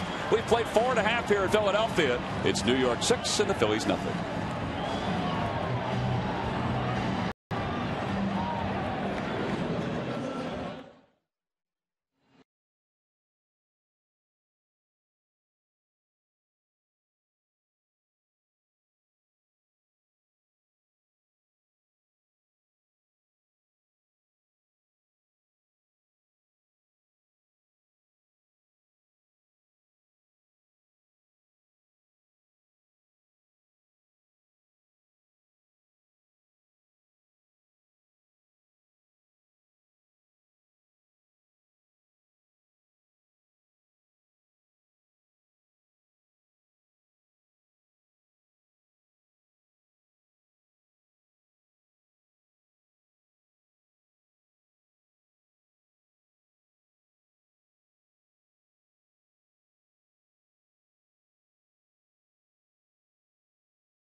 Dramatic chases, narrow escapes with the occasional explosion or two. Wednesday nights are full of action with Burn Notice. You can catch 2 full hours tomorrow starting 8 right here on PHL 17. We'll be back here at the ballpark tomorrow as Michael Martinez puts some batting gloves on. He might be used as a pinch hitter for Kyle Kendrick as we go to the bottom of the 5th. We'll be back here tomorrow night as Joe Blanton will make his first start of the year, and he'll be opposed by Mike Pelfrey. Game time at 7:05. There's Joe Blanton talking with Brad Lidge and Ross Glode. Ross Glode celebrated a birthday today, Sarge. All right. Happy birthday to Ross. If you're Joe Blanton, you're waiting till the 5th game to get your start. Probably antsy and ready to go. No question. Especially when you have days off. Just waiting his turn, get up there, do his thing. There's Ruiz. He flied to right his first time. The Phillies have just 2 hits against Young. They trail at 6-0.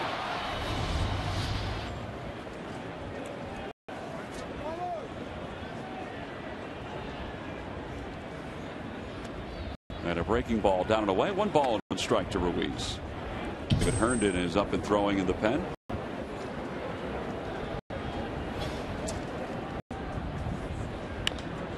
In the air to left center field. Gone. Got a good jump on it.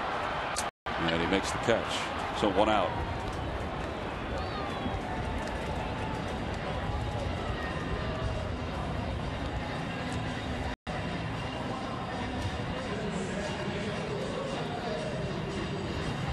With 1 out here in the 5th. Here's Wilson Valdez. He struck out looking his first time up. So he's 0 for 1.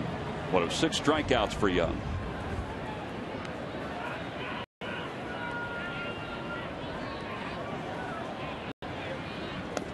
He shows the ball and takes it for a strike, and it's 0-1.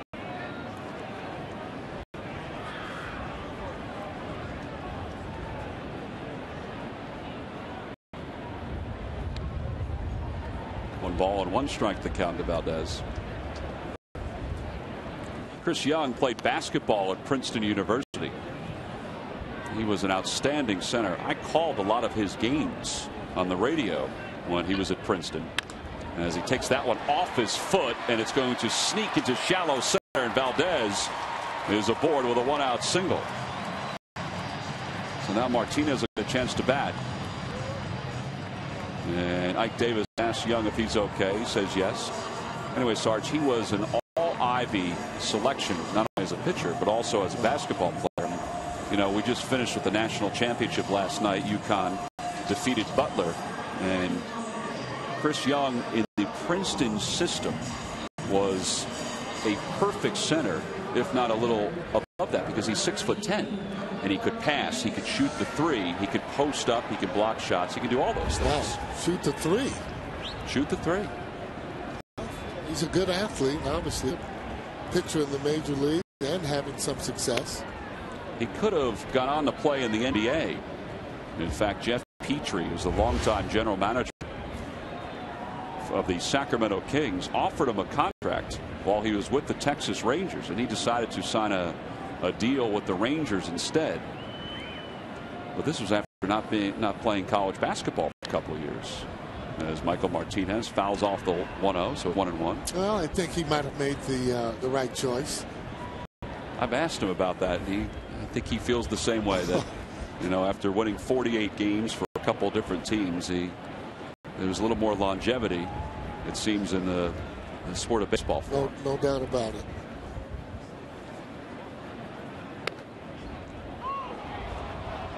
But you don't have to run into any picks at all when you're playing baseball.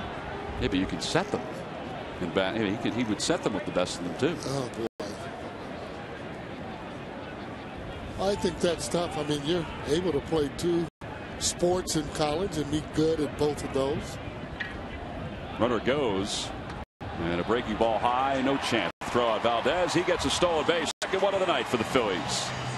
And a runner in scoring position here in the bottom of the 5th. Yeah, I think for sure you continue to run and you can get the jump on guys that can steal or run. You go on and do that. This game is not over with. You see how he right here on the edge of the grass, no throw.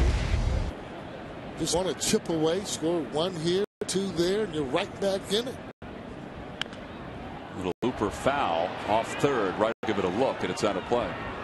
That's the thing in this day and age in baseball, and particularly here at Citizens Bank Park. 6 runs in the bottom of the 5th is, it could be over. No. They could tie it in a blink of an eye. No, there's no question about it. Just need a few base runners, some balls here in the gap, smart base running. 2-2 the count to Martinez. Fly ball again off the third base line, right again. We'll give it a look.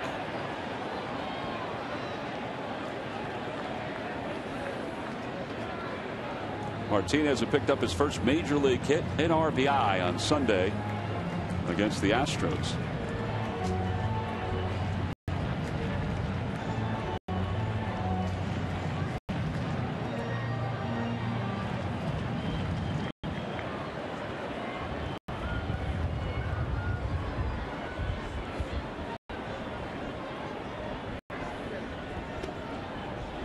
Well, he's run the count full, 3-2. Be a good sign if he can get on base, get to the top of the order. Torino's waiting on deck.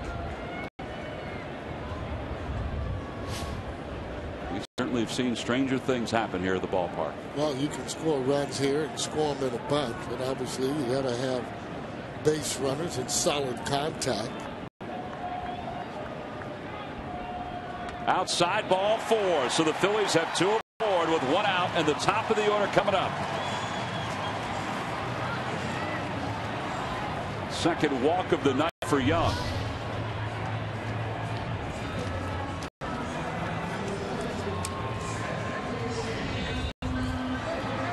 Victorino's 0 for 2. Terry Collins looking on. Victorino has struck out. He's also grounded out to second.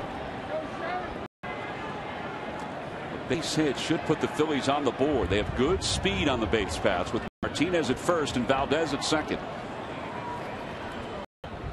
Outside, 1-0.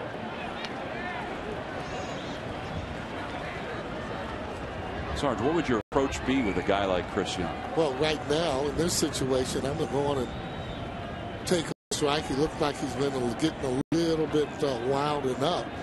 But again, you know, just really trying to stay up the middle on him and get that ball in the right kind of zone where you can hit the ball. I'd for sure take a pitch now. 6-0 lead, and Dan Worthen's not taking any chances. He's going to the phone to get somebody up and loosened in the pen. Yeah, the reason that you want to take, you want base runners. And if he can't find the strike zone, you know, let him get himself into trouble. Blaine Boyer took the sweatshirt off. Looks like he's going to start loosening up. And there's a strike to the knees. Victorino was taking all the way. There's Boyer.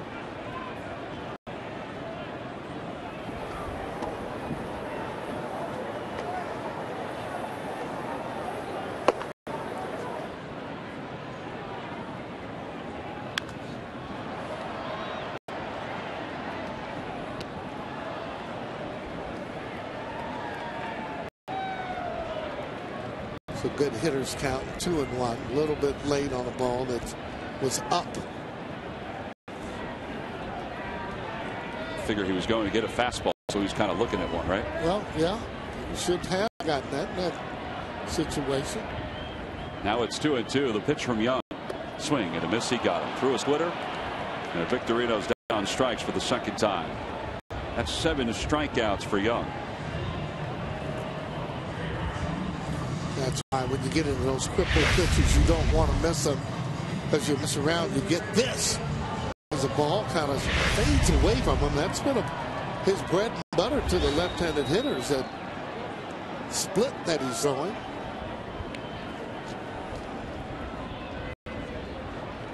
Now with 2 outs and 2 on, Polanco, who is 0 for 1 with that walk you just saw. And he lays off. 1-0 the count.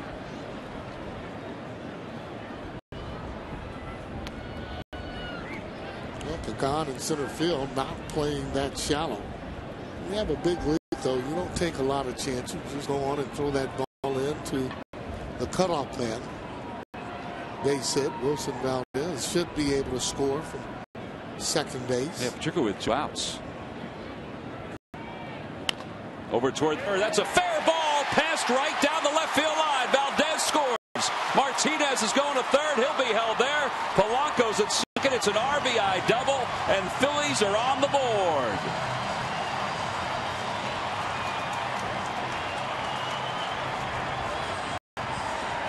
Not only are they on the board, but Polanco with that RBI double puts 2 in scoring position for Jimmy Rollins.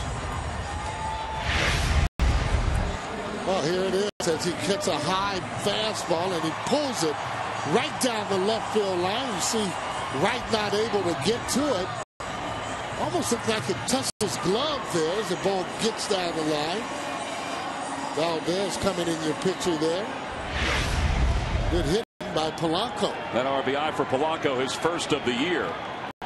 It's his 6th hit overall. And he has been on base a lot the last couple of games. You can get fans right back in the game here with a base hit. Yep, Rollins tonight is 1 for 2. And Wright cheats in at third a little bit because Rollins bunted his first time up. So Martinez at third, Polanco at second.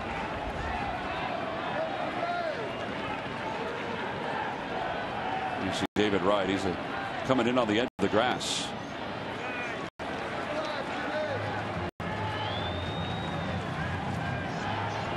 The pitch you want to hit is the hard one, not that soft one. It seems to have a lot more movement than some of the other pitches. In the dirt, 2-1.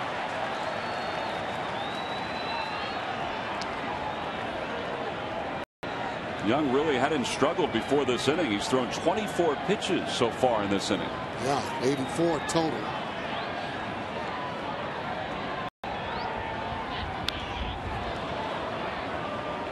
See, there's that cripple pitch again where you're going to get a strike. He got a strike. You're going to get a strike just because you got Ryan Howard hitting behind you in that situation. Now he can go to that split that he's been throwing. That's been his bread and butter on the left-handed hitters. Well, he did go to the split, and Nikias was able to keep it in front of the plate. In fact, the ball bounced about 3 feet in front of the plate. Yeah, well, it was a situation now. He should probably get a fastball, I would think. And again, when you have a power hitter like Ryan Howard behind you, that's what you count on. Here's the 3-2. Foul. It seems like they're early with his fastball, Sarge, if that makes any sense. I don't think they're really picking that ball up for whatever reason. Again, he does hide the ball on the mound.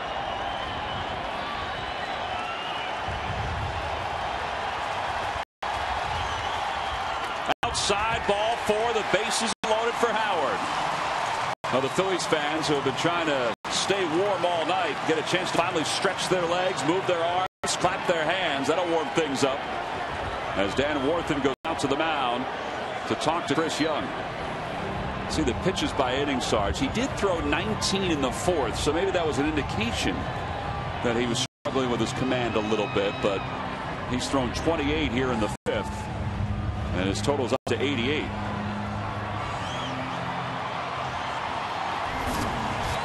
Now take a look at Howard there that first inning. That's who struck him out on a fastball right there. He was a little bit late. 4th inning, there's that split that he doesn't want to swing at. That is a tough pitch. He get a hold of a fastball here, though. It can go out anywhere in this ballpark. Looking for a base hit, however. If he gets a home run, he'll take it. Howard 0 for 2. 6 RBIs this season so far. And a grounder foul off his foot. And it's no balls and 1 strike. A little bit late, little tentative on that swing. Early in the count, you might as well go on and go for it. Meaning be aggressive. And then once you get 2 strikes, then cut it down a little bit.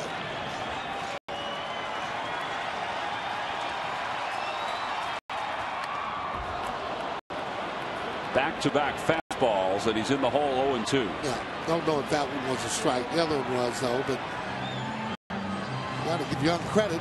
Not backing down at all from Ryan Howard, kind of coming right at him. Two big guys going at it right now. Here's the 0-2 pitch. Rolled on the ground, right side. Emis throws out, and the side is retired. Well, Terry Collins stayed with Chris Young, even though there was a bases loaded jam. Young got out of it, allowed a run. He leaves 3. We go to the 6th.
Perfect. Roy Halladay took the mound and did everything a pitcher could be asked to do in one season. His efforts, his success, and the memories will always be unforgettable. And they are brought to you by Independent Blue Cross. We're here for you every step of the way. Well, David Herndon will take over for Kyle Kendrick as we go to the top of the 6th. Nice job by Kyle Kendrick. 2 1/3, 2 hits. He did not allow a run and kept the Mets at 6 runs. It's now 6-1 as we go to the top of the 6th. Chris Guccione talking with David Herndon right now. Probably telling him that he can blow on his hand. Yep. If he goes to his mouth on the mound, he still has to wipe it off his uniform pants. Mike Everett went in, got some gloves. It's that kind of night, trying to stay as warm as possible. And Angel Pagan will lead it off here in the top of the 6th. Sarge, I want to send best wishes out to Elena Brazier. John Brazier's mom, the director of Fun and Games, is recovering at Jefferson Hospital. We hope she's doing well and resting comfortably. Look forward to seeing her again here at the ballpark. Yes, we do.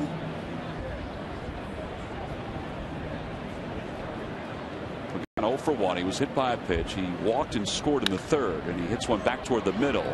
Valdez got a quick first step to his right, and there's one away.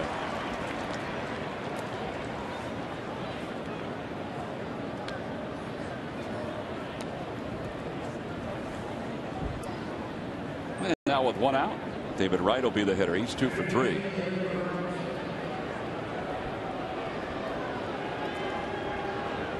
Wright had a 2-run single against Cole Hamels back in the 3rd.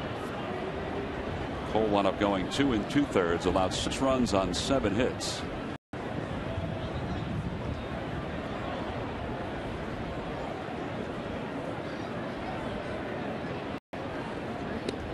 And a slider that drops in for a strike. It's 0-1. He's off to a real good start here. Here's obviously the leader of the New York Mets. Not bailing as much as he used to last year. One of the reasons he's getting the ball a little bit better.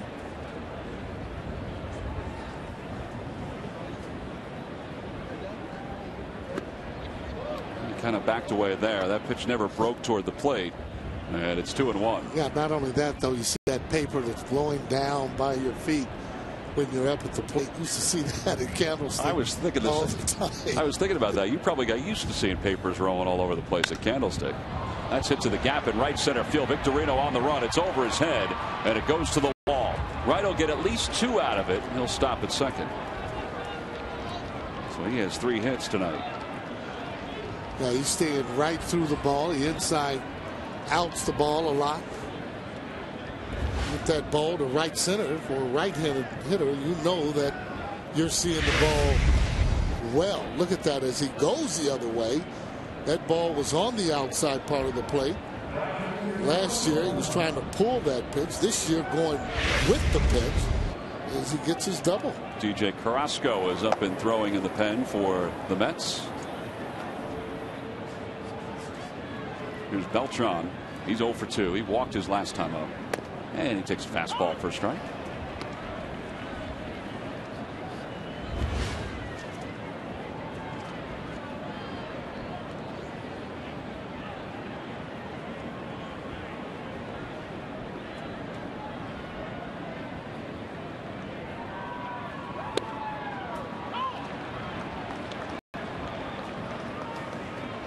Two pretty good pitches. You like that fastball that's down in the way.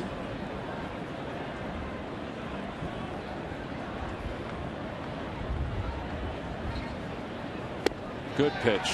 Beltran saw 3 pitches, waves at the last one.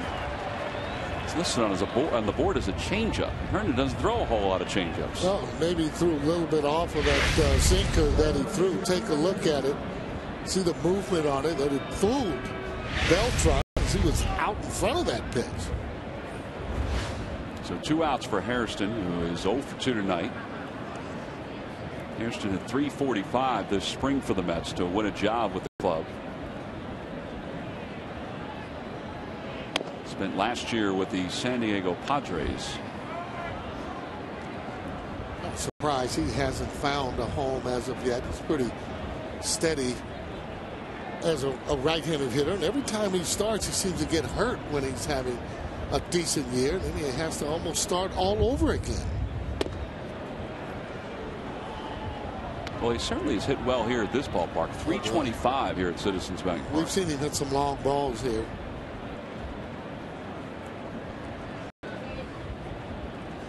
Two 2-0 the count to Hairston.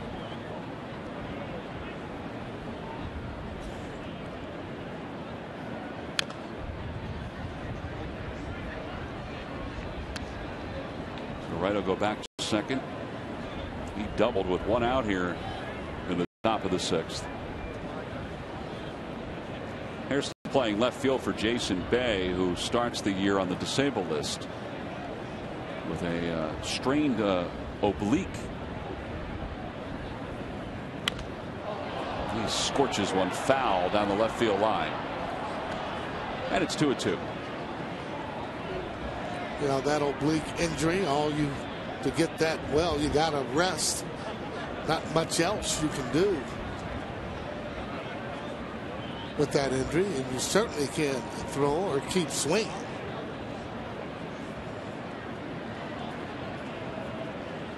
Bay is scheduled to come off the DL on Saturday, but that's probably not going to happen. Inside with a sinker. 3-2 to count to Hairston. Now the Toyota Major League scoreboard. Reds are on top of the Astros 8-2. Jay Happ did start today. Went 4 innings, allowed 7 earned runs. Wow. Reds are off to a good start. Astros not so much.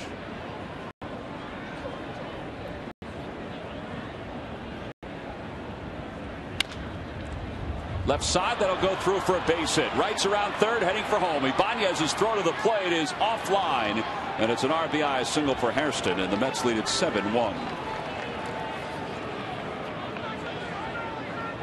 Yep, pretty good hitting by Hairston, and also good base running as he goes into second base. Just about know that throw is going to come into home plate, but even if it doesn't, you're trying to draw that throw so you can get that RBI as it goes right through the hole. Ibanez coming up. See that ball coming in and just doesn't get there, kind of dies, and by that time Hairston is at second base. So that's the first hit of the year for Hairston. And Ike Davis takes a fastball outside. Overall, it's the 11th hit of the night for the Mets.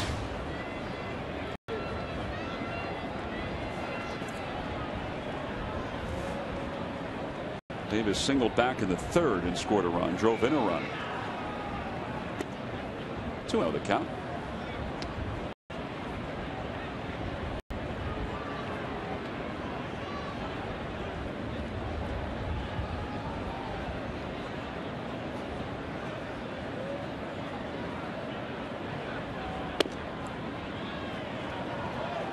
Just off the plate. Pretty good pitch, however. When you're not throwing strikes, it's a difficult pitch for an umpire to give you. It's Herman's problem. Well, he just walked him on 4 pitches. And that'll bring Brad Emis to the plate. So runners on first and second here in the top of the 6th. Well, the Milwaukee Brewers are taking on the Atlanta Braves right now, and they'll be here beginning Monday, April 18th at 7:05. And that Monday is a Hatfield Dollar Dog Night here at the ballpark. 7:05 and then a 1:05 Citizens Bank Business Person Special for the Phillies. A limited amount of tickets still remain, so go to Phillies.com and make your purchase today. We keep saying that there are a limited amount of tickets available for this series and that series, and there are. So if you're interested in taking in a game here in the month of April, you never know. Click on Phillies.com, kind of scan the seating chart, see what might be available. You might get a seat out there in left field, which is a great place to watch a game. Get a standing room only ticket. You can wander around Ashburn Alley. Great seats all throughout the ballpark. Well, it's another sellout tonight, but as we mentioned last week, there were some seats still available for this game and even for the next couple of games.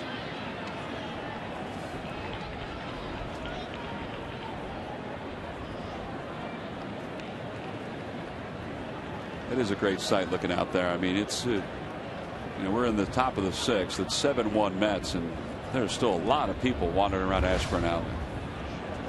Phils have a reputation of being able to come back and win ball games, so you'll keep your fans right here. Well, 136,000 plus in that series against the Astros, which is an unbelievable record. Nearly a little more than 200,000 counting the on deck series.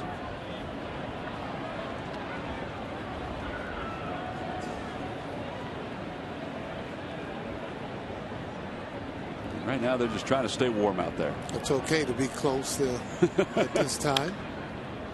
Now remains 2 balls and 2 strikes. Well, he finally got a flannel. Saw him out there just wearing that T-shirt a couple innings ago. He's still shaking. Didn't get the weather report tonight. It's not available most places, so.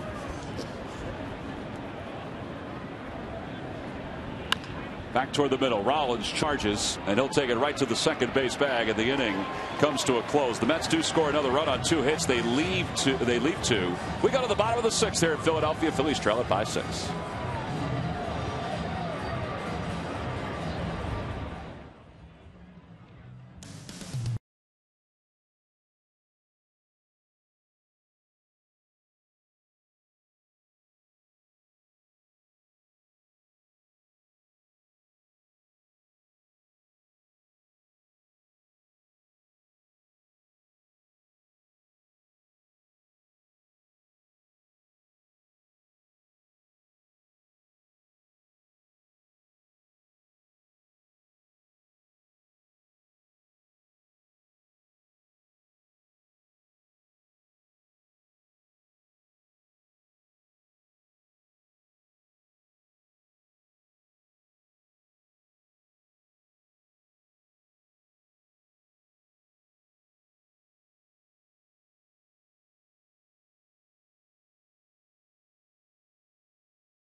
Southwest Airlines. Southwest Airlines new Rapid Rewards, unlimited reward seats, and no blackout dates. By Xfinity, it's TV, phone, and internet reinvented, only from Comcast. And by Honda. Come see what's new for the 2011 today at your Honda dealer. Beautiful overhead shot. Phillies trail at 7-1 as we go to the bottom of the sixth. Chris Young still out there. He had a little bit of a rough patch in the fifth, but other than that, Sarge, he's been pretty darn good, not only on the mound, but also at the plate. Yeah, helping himself out as he gets a base hit. Not only that, he follows it up with an RBI knock right there. And if that's not good enough, right up the middle there, being 3 for 3 as he gets his third hit of the ball game. Pitching, been stellar. He throws a fastball. Changeup's been working, been tough on the left-handed hitters. The 6'10" Young walks off the mound. So he'll start the sixth against Ibanez, Francisco, and Ruiz. And it's 1 ball and 1 strike to Raul. Ibanez singled his last time up. First Mets pitcher with 3 hits in a game since Tom Glavine in 2005.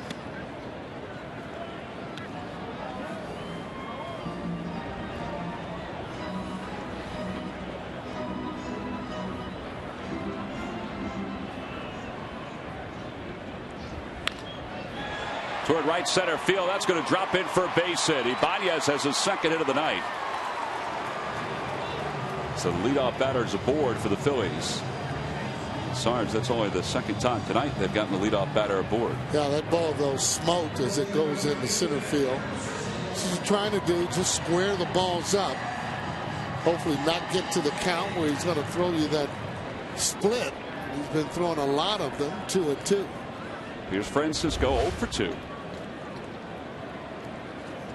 Struck out and fly to right. He pops the first pitch up. That'll be back into the seats. Very hittable pitch. Just missed from hitting that ball hard in the field someplace.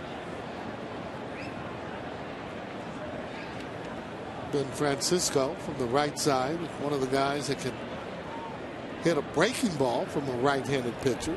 Stays on it most of the time. Up high, 1-1 the count.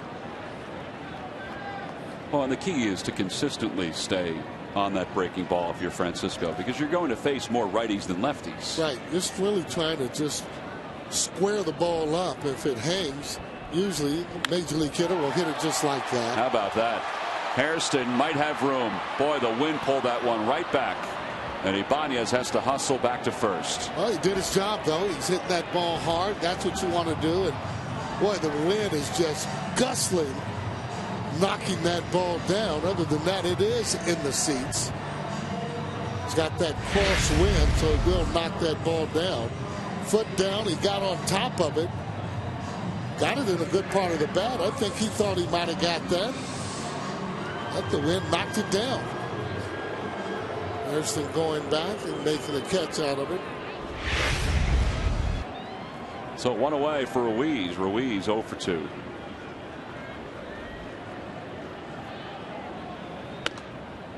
Has to be a deflating hitter, or deflating feeling as a hitter when you feel like you got it, and then it lands into somebody's glove. And especially with a pitcher that's out there that you think you should be getting some hits out of, it makes you feel even worse.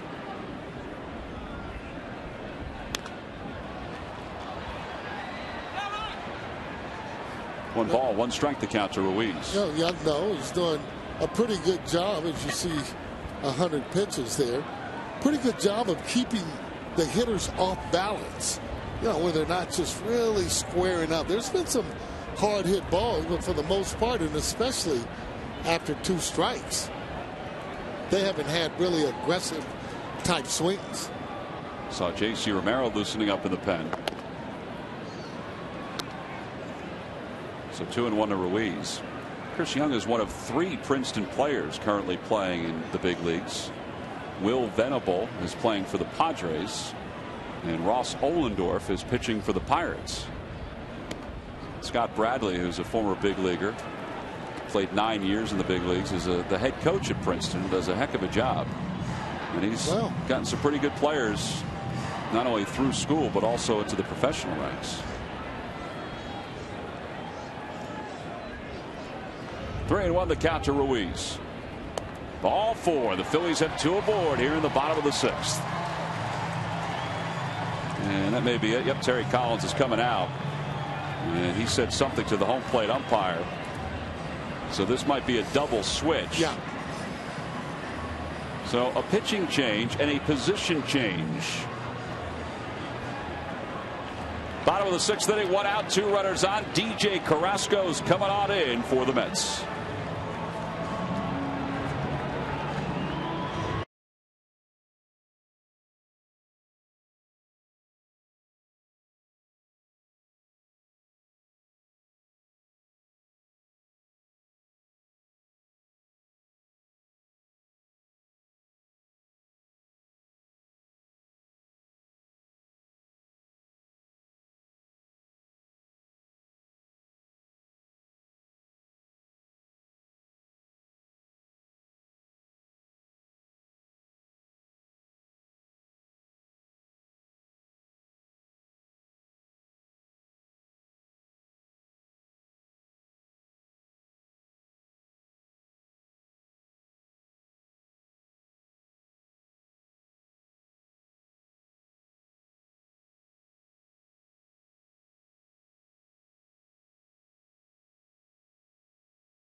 Talking to Terry Collins. He leaves with a 6-run lead, 7-1. The Mets with 7 runs on 11 hits, and Young has 3 of those hits. In the 3rd inning is when it all got started. Chris Young led off the inning with a single, and then Jose Reyes tried to bunt his way on, and he did. Cole Hamels double clutched, and Reyes was safe at first.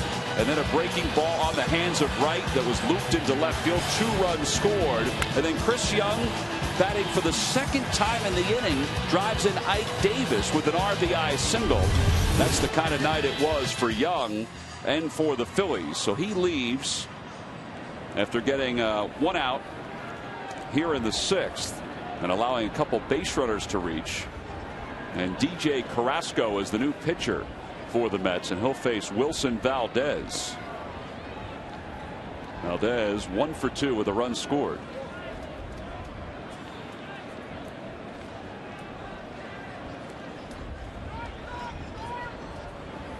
Part of the double switch. Chin Lung Hugh comes in the ballgame to play second base for the Mets.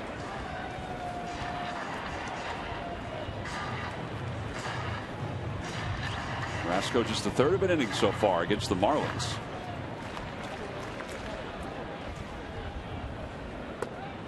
And it's 2 balls and no strikes to Valdez. Good start for Valdez offensively, Sarge. Been hitting the ball solid. Hitting the ball the other way. He gets into problems if he tries to pull the ball, it would seem like to me. When he starts to just drive that ball, much better hitter. Well, he's ahead 3-0. Wilson Valdez filling in for Chase Utley. All Chase can do right now is sit and watch. And you know he would love to be out there, and he might be getting closer and closer to that opportunity.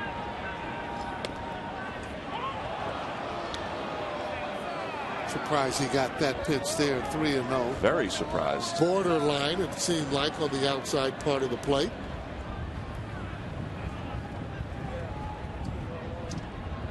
Three and 1 the count to Valdez.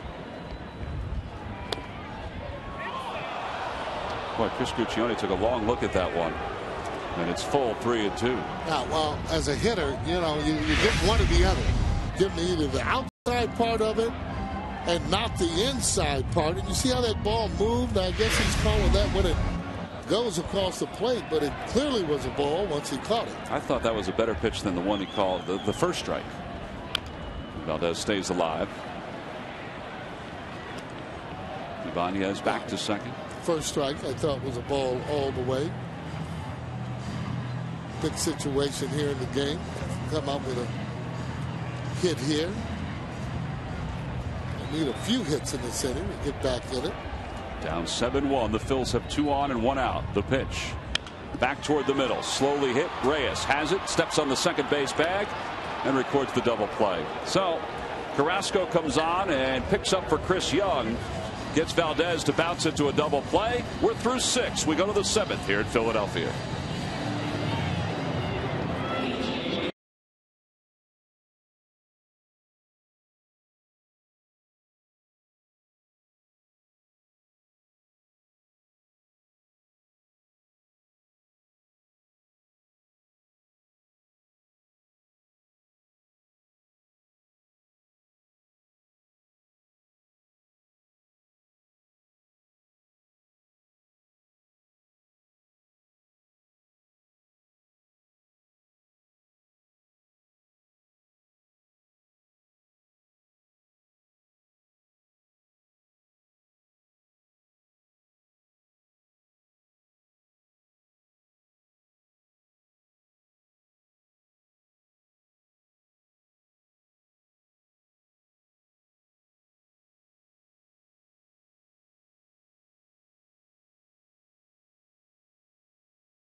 Well, the Mets threw up a 6 spot early in this one tonight. As you see, there's 6 in the 3rd.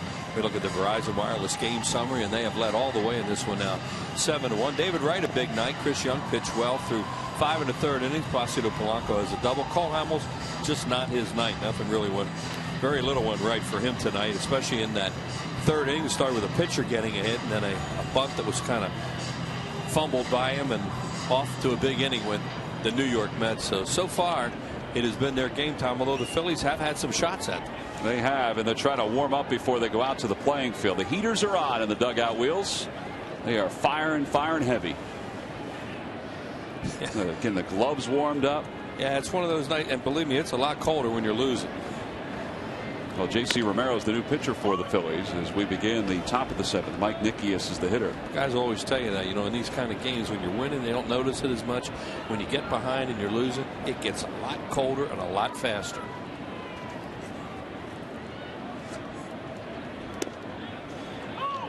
At the knees, 0-2. Romero pitched on opening day. He didn't retire anybody, allowed a hit and a run. So he has what they call an infinity ERA right now. Yeah. Well, he just needs to get an out. Swing and a miss, and there's the out. Ruiz will throw to first to finish off the strikeout. One away. Now have an official ERA. That's right. He won't like to see what it is, but he'll have one. Well, with that out, the board out in right center field tells us that JC's earned run average is 27, and it is going down. That's my point. So you have one now, but you don't really want to look at it. With one out, here's who is 0 for 4. And he takes one at the knees. It's a young man that they acquired from the Los Angeles Dodgers, the first Taiwanese-born player to hit a home run in the major leagues.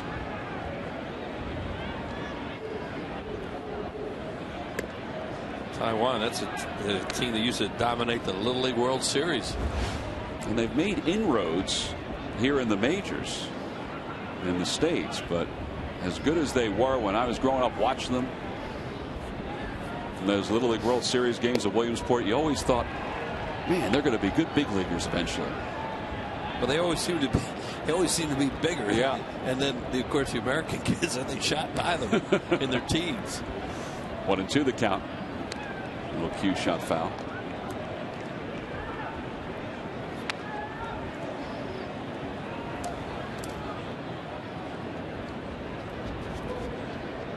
Noticed during spring training that J.C. Romero was throwing the ball better.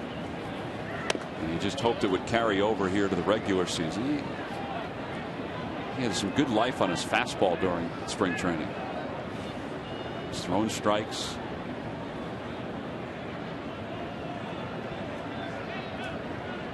Two balls, 2 strikes the count.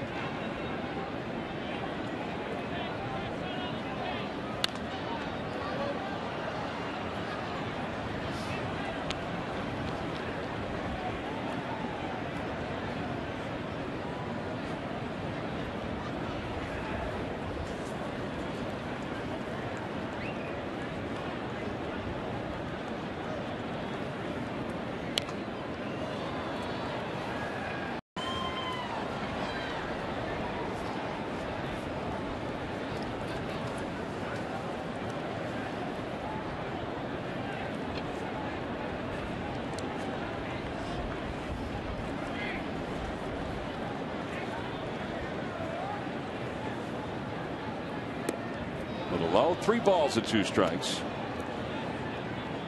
Hugh first made it to the big leagues back in 2007 with the Dodgers. He played in 12 games at 241. Then in 08 played in 65 ball games. Back toward the middle. Valdez can't get to it. And a base hit, and it's his first of the year. So he's aboard with 1 out. And to the top of the order we go. And these lucky fans are tonight's Citizens 7.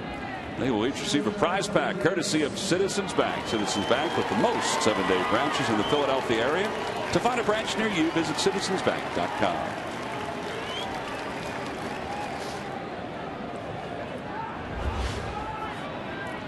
Reyes is 2 for 4. He singled his first 2 times up. It's some of those hand warmers you get, to play golf.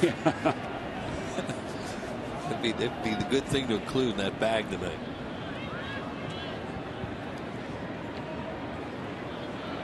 I think Mike Everett wants one. He not only got the gloves, he's got the hat now. You got the hood. Yep. It's one of those nights, you get in April once in a while in the Northeast. And nothing like a hot, humid night at the ballpark.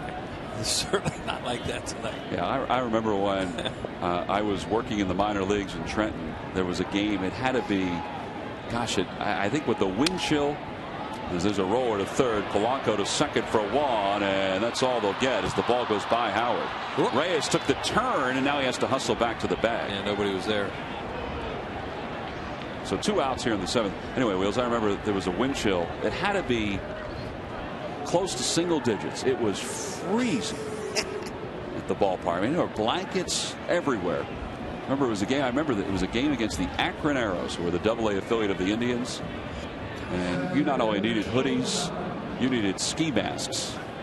And you could have used one of those portable heaters in the stands, too. Bet you volunteered to cook the hot dogs that night. Get your hands near that boiling water. That would be, you said you used to do that stuff, so that would have been a hot dog night for you. Pagano's the batter as Reyes draws the throw over. People don't realize that you were a minor league executive at one time. That's right. That means you did everything. You had no staff. Well, we had a staff. It wasn't a big one. They were very good at what they did. Right. There just weren't that many. Oh, yeah. In the air down the right field line. Francisco. Stay in fair territory. Puts that one away. The side is retired. So no runs. A hit. 1 man left. Time to stretch here at Citizens Bank Park with the Phillies down 7-1.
Time now for the Dodge the Fans Trivia Quiz Answer. Wheels Holhamel struck out the Reds' Felipe Lopez. And what future Hall of Famer in the first inning of his Major League debut on May 12, 2006? We'll get that answer as Pete Orr pitch hits for the Phillies here in the bottom of the seventh.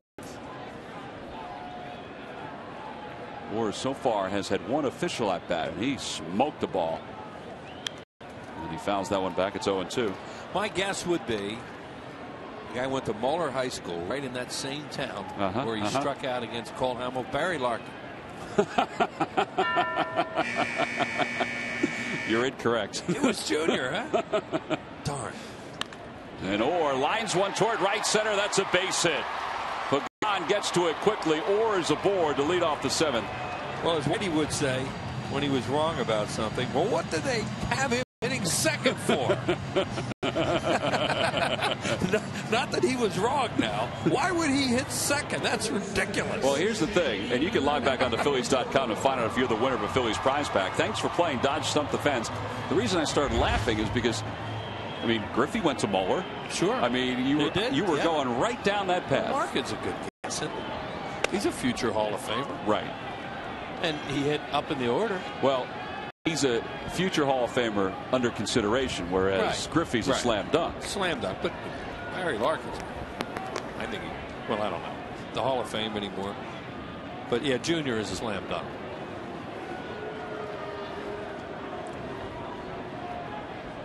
As we mentioned, Cole Hamels has had some very good games and a lot of strikeout games against the Reds. He sure has. How about that playoff game last year? And was his career high is 14, right, against the Reds, I believe. Little number foul. Randy Wolf was another guy who used to have big strikeout games against the Mets, or against the Reds. Victorino's 0 for 3 tonight. He has struck out twice and grounded out. His 3 at bats came against Chris Young. Young went the first 5 and a third for the Mets. Carrasco took over in the 6th.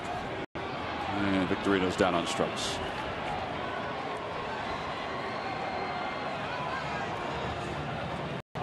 Chris Young had a really good split that he used to the left-handed hitters tonight. Very effective for him. You know, he used his fastball, used that in between breaking ball. We're talking about more like a slurve than curve or slider. A good command. You know, started to get a little bit tired there as the game went along, and they went and got him. But he did a good job. Heck, he was running the bases all night too. Polanco takes the first pitch outside, 1-0. Big spot in the game, of course, is when he got Ryan Howard to ground out. Jumped ahead of him 0-2 and then got him to roll one over. Hit a home run there. It's a 6-5 game. Totally different game. Even to get a base hit, you cut it in half. I thought the first inning at bat by Howard was kind of big too, because Rollins was in scoring position. He had been hot, and you know he had the count in his favor and wound up going down on strikes. Yeah, he take a 1-0 lead at that point. Baez loosening up, getting ready to come into his 3rd game of the year. 1-1 the count to Polanco. Over toward third, a foul ball. Ryan hit an all-time ooh-ah ball in that first inning. He did. Man, that thing was killed into the upper deck in right field, but way foul.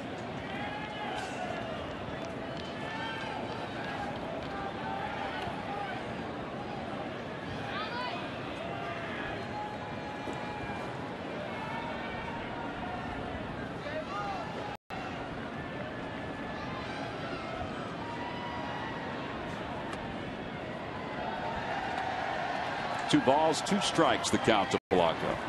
There's Ryan Howard himself ready.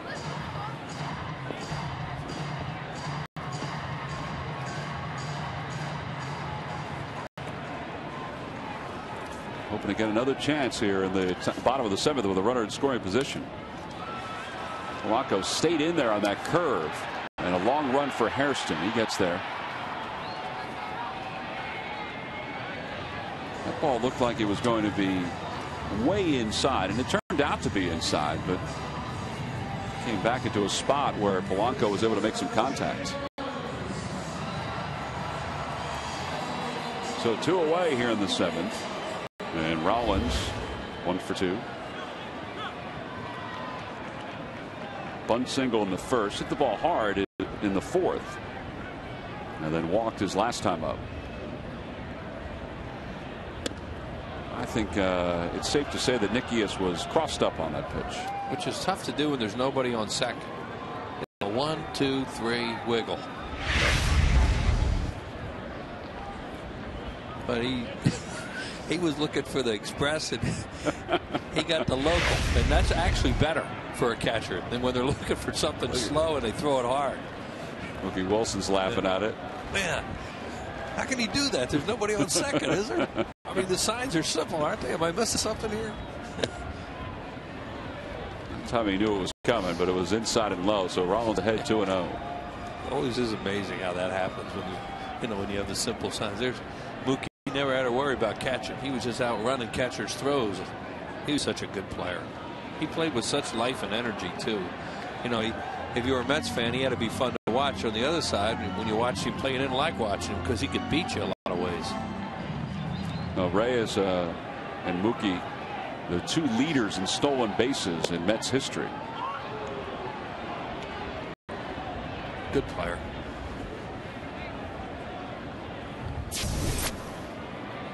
There you go. Wilson at 281 and Reyes at 331. About who's third? Think about Howard Johnson, more of a home run hitter, stole over 200 bases. Rollins lines it to center field. And Pagan tracks it down, and the side is retired. No runs, a hit, one man left for the Phils here at the bottom of the 7th. We go to the top of the 8th, 7-1 New York.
McDonald's, I'm loving it.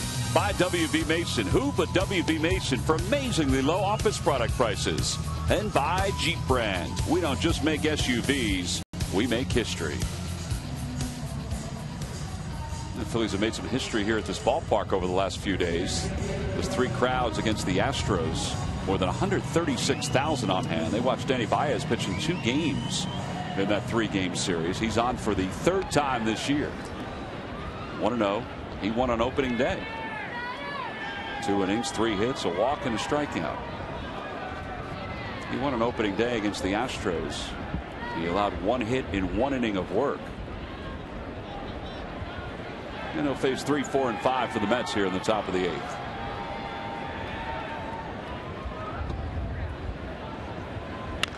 And David Wright with his 4th hit of the night. He just serves that one right into right center field. David Wright, before David Wright went over to their new ballpark, he used to drive balls to right and right center and hit home runs.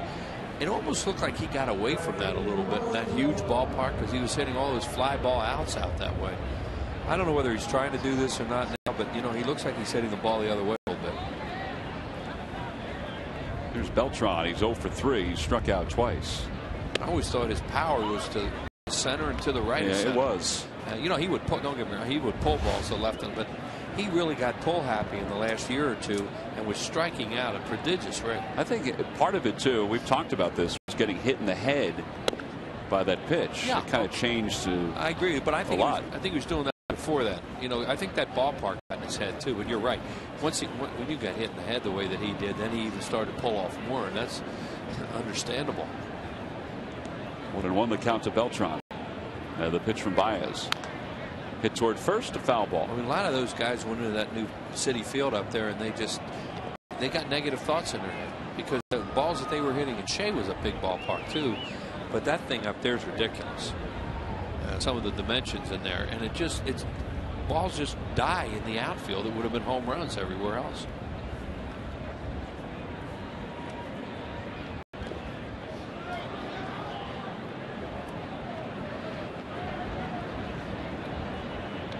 Two and two the count to Beltran.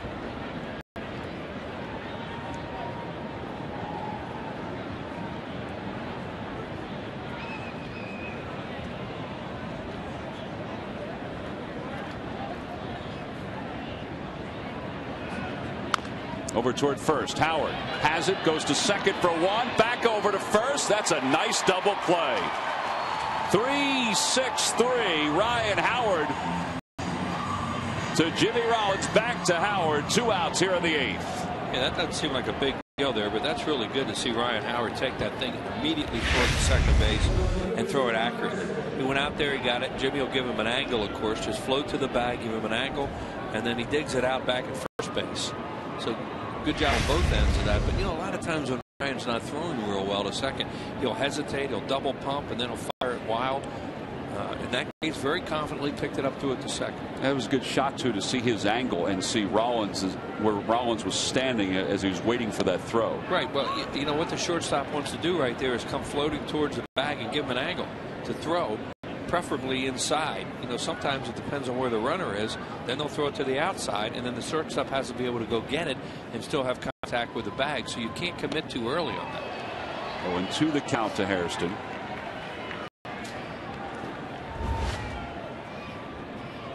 I think Hairston did he hurt himself on that? Nope, he's okay. Looked like he was. Yeah, he did. He was grabbing at his leg. He spun and twisted his ankle. 0-2 the count. This guy does swing hard all the time, and he is strong too when he gets into one. But you hit one out here to left field tonight. That would really be amazing. You go right there, and yes, he turned his ankle a little bit there on that right leg, right ankle.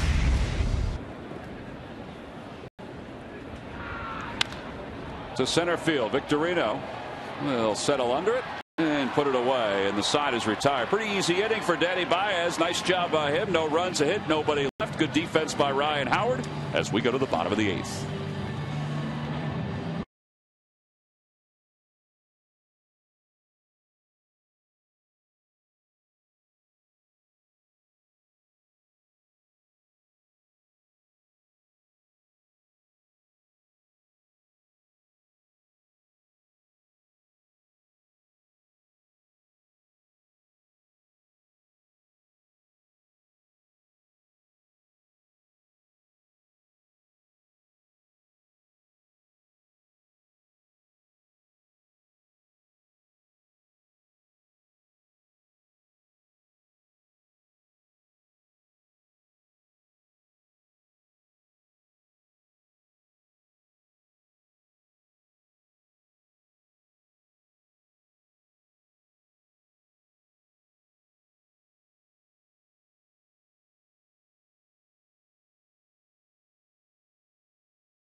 Washington Nationals will be here beginning Tuesday, May 3rd at 7:05. It's another Hatfield Dollar Dog Night here at the ballpark. 3 night games between the Phillies and the Nationals. Get a chance to see Jason Worth in a Washington Nationals uniform. Limited tickets remain. Go to Phillies.com to make your purchase today. Phillies will go to Washington next Tuesday, Wednesday, and Thursday after 3 games in Atlanta. And they don't draw all that well down in Washington. I'm sure there'll be a lot of Phillies fans heading down for that 3-game set. Always are. Boy, there sure have been the last few years. Tim Burdack will take over for the Mets as we go to the bottom of the 8th. Heard Cole Hamels talk about the fans during the first inning of tonight's telecast. How great it is to pitch in front of them here at this ballpark, but also how great it is to see them on the road. And we see them on the road an awful lot. Jason Worth may get an early indication of how he'll be treated when he comes here. That's a good point. Just a thought. Ryan Howard leads it off. Rough night for Ryan offensively. He's 0 for 3.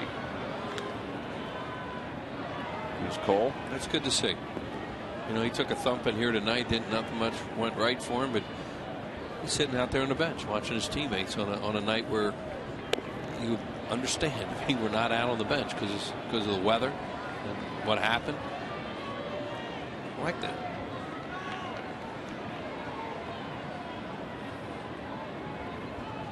Thing about his outing, the first inning or two, he had a really lively fastball. Yeah. Well, it all fell apart. I mean, you know, they'll dissect it more after the game, and Charlie and Rich Doobie maybe talk about it.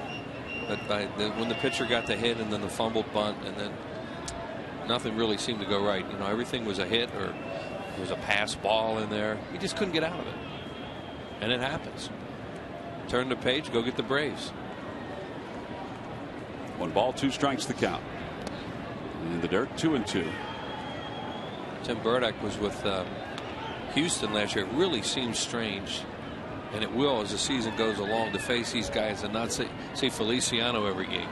Every single game, it seems. Yeah, he was in some news the other day when it came to the Mets because Brian Cashman, the general manager of the New York Yankees, who had to start the year with Feliciano on the disabled list as Howard is down on strikes. 1 away. Brian Cashman said that Pedro Feliciano was abused the last couple of years with the Mets. I don't know if that's true, but I saw him abuse a lot of hitters. He did pitch a lot, and was very effective for the most part. It was Bobby Parnell. Oh, he'd be fun to face on a night like this. He can really throw hard. Here's Ibanez, who's 2 for 3. Raul singled in the 4th, singled his last time up. So Burdack is their left-hander. They've always had a couple guys out there, it seemed like, from the left side, but he's the only one. He's the only one, and Feliciano would get into so many games because he would pitch against guys like Ibanez, Utley, and Howard, the left-handed hitters. Well, the other thing too is it would be throughout the National League East, you know, because with the Braves he'd face McCann and flip Chipper Jones around. You go back over the Phillies Mets box scores over the last few years, and Feliciano's done a lot of them. It's a shortstop. Reyes throws out the hustling Ibanez. 2 away. So 2 outs here at the bottom of the 8th. Hey, join Major League Baseball and the Major League Baseball Players Association, helping Japan's children in need. Visit unicef.org or text Japan to 864-233 to donate $10. Standard text messaging and transactional fees apply. For more information, visit MLB.com/Japan Relief. Major League Baseball and the Players Association looking to raise upwards to $500,000 and more if they can, but that's their goal, $500,000 to send over to Japan to help in their relief efforts from the earthquake and the tsunami that followed. We were in spring training when all of that happened, and you know there was concern on a number of fronts for a lot of the Japanese ball players around Major League Baseball, but Shane Victorino and Dane Sardina both have family in Hawaii, and there was a point where they were worried about that tsunami hitting the Hawaiian Islands. Scary. Well, those things are. We saw the pictures of what they did. Talk about a helpless feeling.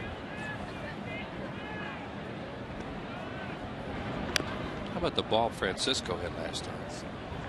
When I was watching on TV and it left the bat, I thought that may go out even on a night like this, and it was caught on the warning track. Huh? 2 days ago, it might have gone 10 rows up. Way up in the seat. You know, he had a look on his face like, that's my best bolt. Yep. That's why it was going to be tough to put an inning together tonight. Think of how the Mets have scored their runs tonight. Just dinking, dunking, in here, walk there, and have done a good job. There's another one.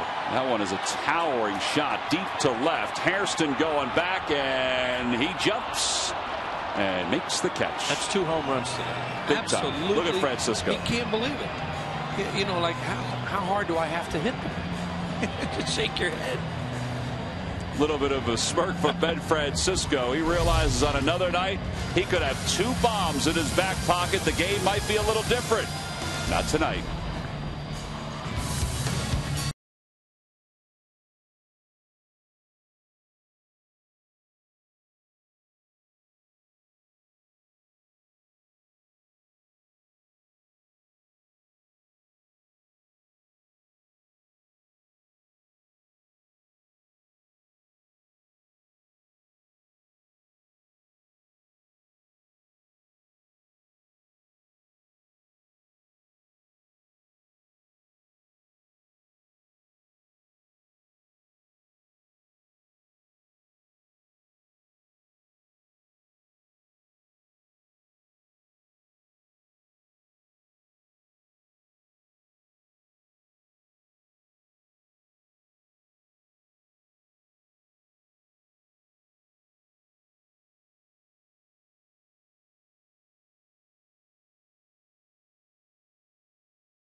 Hey, stay tuned after the ball game for John Clark and Mike Missinelli on the Phillies post-game show, live from the Sugar House Casino. Catch all the highlights and insight, plus a look ahead at the rest of this series and the upcoming season, of course, right after the game on PHL 17. Well, the guys are standing by. I saw Marty Bystrom here earlier today. Yep. Marty did some interviews the other day. Antonio Bastardo will be the new pitcher for the Phillies on the pitch here in the 9th. And he'll face Ike Davis, and then Daniel Murphy's in the on-deck circle. The pitcher spot is due up next. And Davis cues one to short. Ball spinning right to Rollins. Good strong throw. And one pitch, one set aside. Tough play for a shortstop because, as you say, it's spinning like crazy, and you really want to try and circle that ball. And Jimmy really couldn't do it. He had to stand in front of it and then throw off his heels. See Bastardo's numbers last year: 2-0, a 4.34 ERA. They've been trying to get him into a game, but the first 3 games, Halladay went 6 innings the first day. Then Cliff Lee went 7, and Roy Oswalt went 6 on Sunday. And really have to go too deep in their bullpen. So here's Daniel Murphy. 1 for 4 so far this year. He's going to split some time at second base for the Mets. This guy they've liked as a hitter since the minute he came up, and I'm not sure where to play him.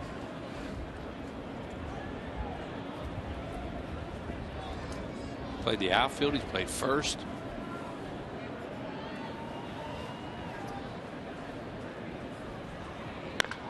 He lines one foul, and it's 2 balls and 1 strike.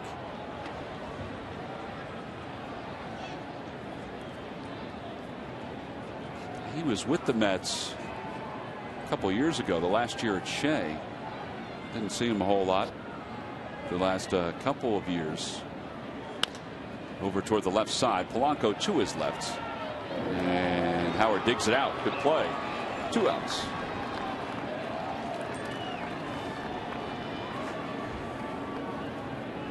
Ryan's made a couple good plays over there at first. So Bastardo has the first 2 outs. And he'll face Mike Nikias tomorrow. Joe Blanton makes his 2011 debut. There's Joe.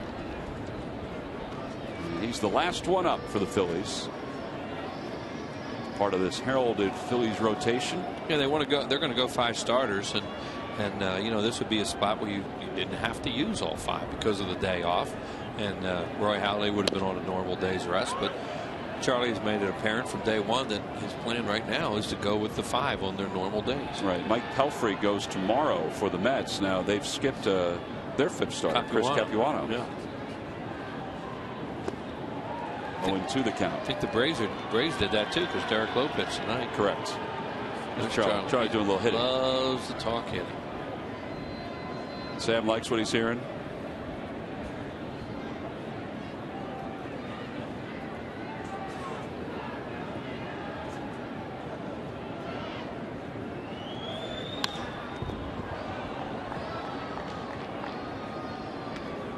Do you have to always agree with the manager when he's talking hitting?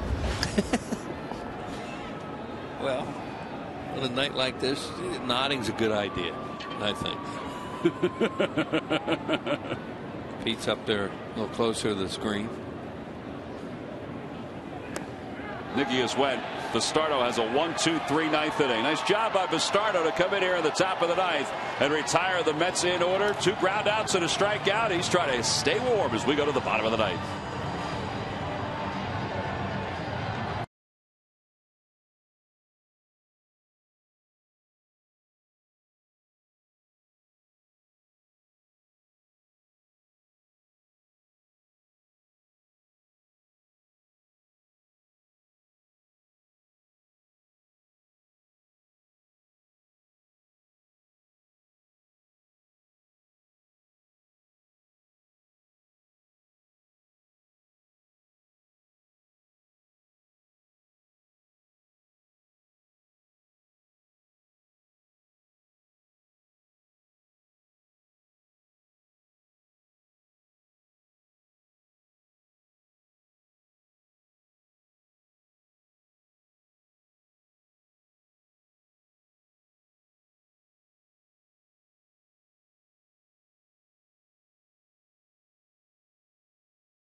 Seven-1 as we go to the bottom of the 9th inning, trying to get something going against the Mets bullpen. Hey, the upcoming schedule for the Phillies includes tomorrow against the Mets on the Comcast Network, Comcast Sportsnet on Thursday when Roy Halladay gets the ball for the Phillies. Then the Phillies are off on their first road trip. They play Friday, Saturday, and Sunday in Atlanta.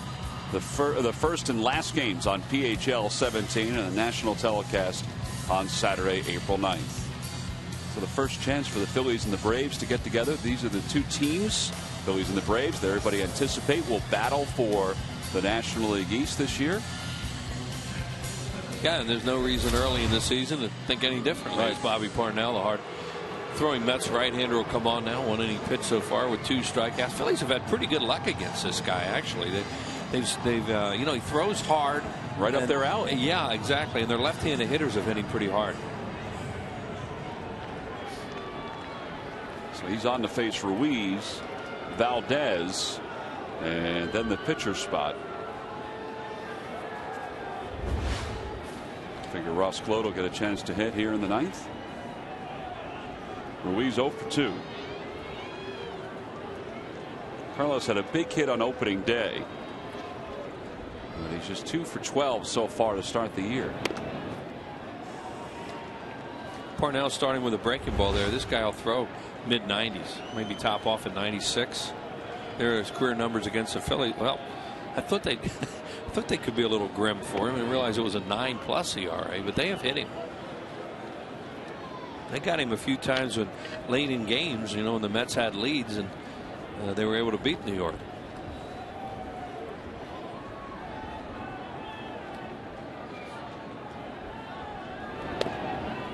Fastball at 95, and it's 1-2.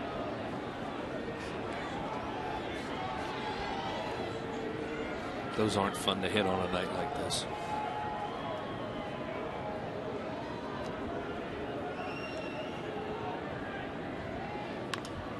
Ruiz hits it in the infield. And there's one away. Well, that's 7 in a row now retired by Mets pitching. By the Mets bullpen. Carlos 0 for 3. And here's Wilson Valdez, who's 1 for 3. Don't forget the PHL 17 Phillies postgame show is coming up at the end of this one.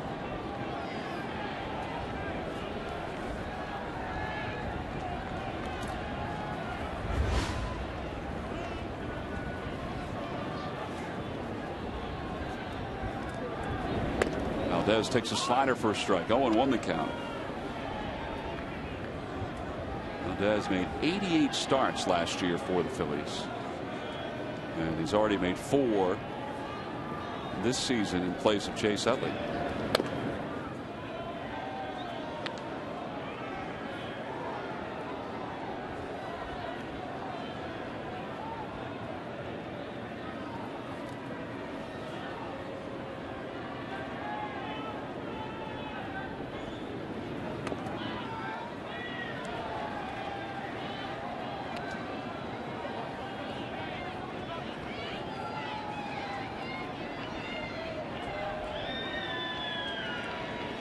There's a lot of changes in everybody's bullpen in the National League East.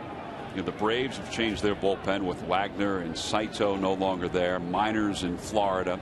The Marlins bullpen is different. I mean, they have Leo Nunez closing, but for the most part they've revamped it and tried to make it better. Of course, the Mets bullpen is drastically different than a season ago. Washington probably has a lot of the same guys. They do. Well, they were young players that they want to develop. And the Phillies have pretty much kept their bullpen intact. But that's not unusual for teams to change bullpens, because a lot of times relief pitchers are a year at a time. Good years, bad years. Yeah, and one year you can have them when they're throwing well. They can have an off year and then all of a sudden come back the following year and throw well. Right. Well, 2 outs, and Ross Gload on his birthday will get a chance to bat. These young fans they're still into it. I mean, they're still trying to capture every last moment, even of a 7-1 game with 2 outs in the bottom of the ninth. Yeah, this one hasn't been a whole lot of laughs for everybody tonight, except for Mets fans. Good for the Hardy bunch and Bernie for hanging in there. Pretty kind of breezy out there where old Burn is out there in center field. He's warm. He's got heaters and everything out there. And Gload rolls one off the mound and into center field.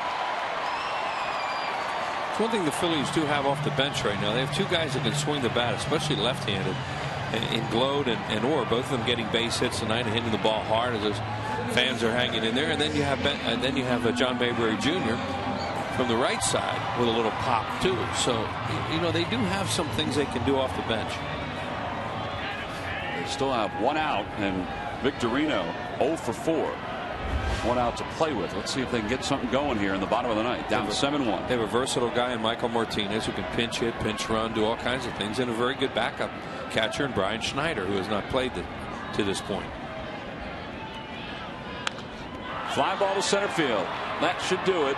Pagan comes running in and makes the grab, and the Phillies lose their first game here in 2011. The final score, it's the Mets 7 and the Phillies 1. Well, this was seemingly all New York from the outset, it seemed. They scored 6 runs in the second, and Terry Collins' team were able to front run from there. Chris Young gets the win. David Wright had a huge night. He was 4 for 5 with a couple runs scored and 2 RBIs, and it was his base hit that kind of broke things open. But you know, Chris Young, the starting pitcher for the Mets, not only broke some bats, as a pitcher, but also broke some bats as a hitter, too. Well, this got the whole thing started in the third inning. Young led off, got a fastball out over the plate, hit it in the hole, and then it all broke loose after that. 5 runs had already scored, and then Young came up, got a broken bat hit, make it 6-0, and then later on, just for good measure, he gets himself a legger. And those are some long legs. They are some long legs. So that's our W.B. Mason deliveries of the game as the Phillies lose for the first time here in 2011. Well, they were going to win 162. They lose tonight by a final score of 7-1. We'll be back to talk about it right after this.